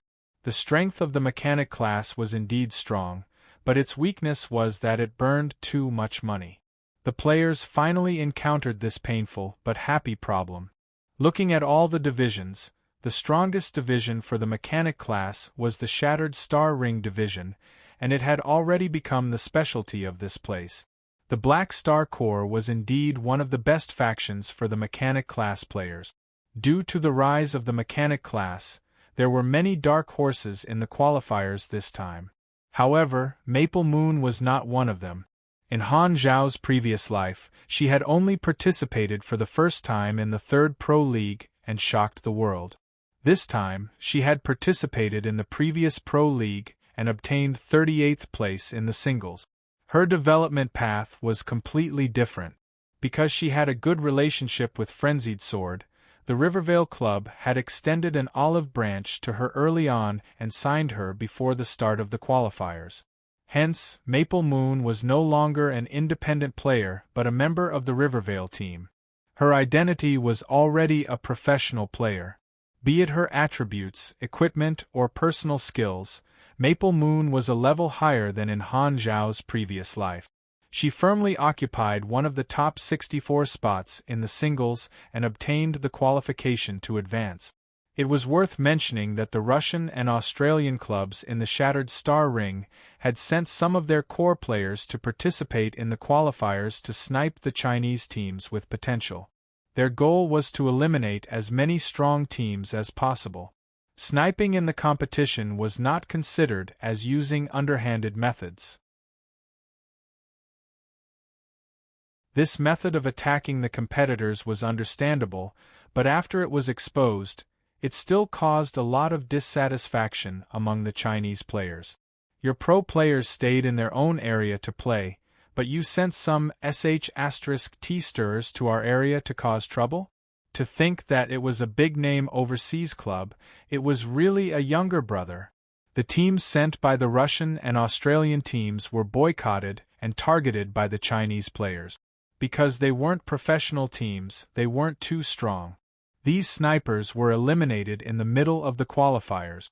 Now that the contestants of the qualifiers were clear, the official competition was the stage for these people. Thus, a large number of players were excitedly analyzing the performance of these contestants in the qualifiers, posting all kinds of analysis posts. Now, the forums were basically flooded with such posts. Han Xiao also watched with great interest. Not too long ago in his previous life, he had also received such treatment. After scrolling through the forum for a while, a new post suddenly popped up on the board. It was instantly pinned to the top and attracted Han Zhao's attention. He took a look. This was the new episode of Galaxy Times, the final promotion for the official opening of the Pro League. It lasted for a long time, and all the players who were scheduled to advance were invited, as well as the professional teams of the various clubs. This Galaxy Times, Han Technician read it every single time, so he immediately clicked on it. "Hello players," the male host said. "This is Galaxy Times, dedicated to sharing first-hand game information and protecting your gaming career. The qualifiers are about to end," the female host said. "The countdown to the official Pro League has begun. Today, we are honored to invite the pro players of the various clubs in the Shattered Star Ring division and the players who advanced in the qualifiers for an interview. Please give us a round of applause." Clap, clap, clap. Applause and cheers added later. Everyone went online, showed their faces, and introduced themselves under the guidance of the host. "Welcome to Galaxy Times," the female host said. "On behalf of all the players, I would like to congratulate all of you on obtaining a spot in the regular season. We have many new faces this time, and some say that this qualifier belongs to the Dark Horses. Let me first interview the players who made it into the regular season for the first time. What are your thoughts on entering the highly anticipated regular season for the first time?" The host interviewed the rookies, and many of them were familiar faces. In his previous life, quite a number of these rookies who rose in the third Pro League had joined the professional teams. After some of the older players retired, this batch of rookies gradually became important or even main members of the teams. Their status was equivalent to Li Gu and Hao Tian.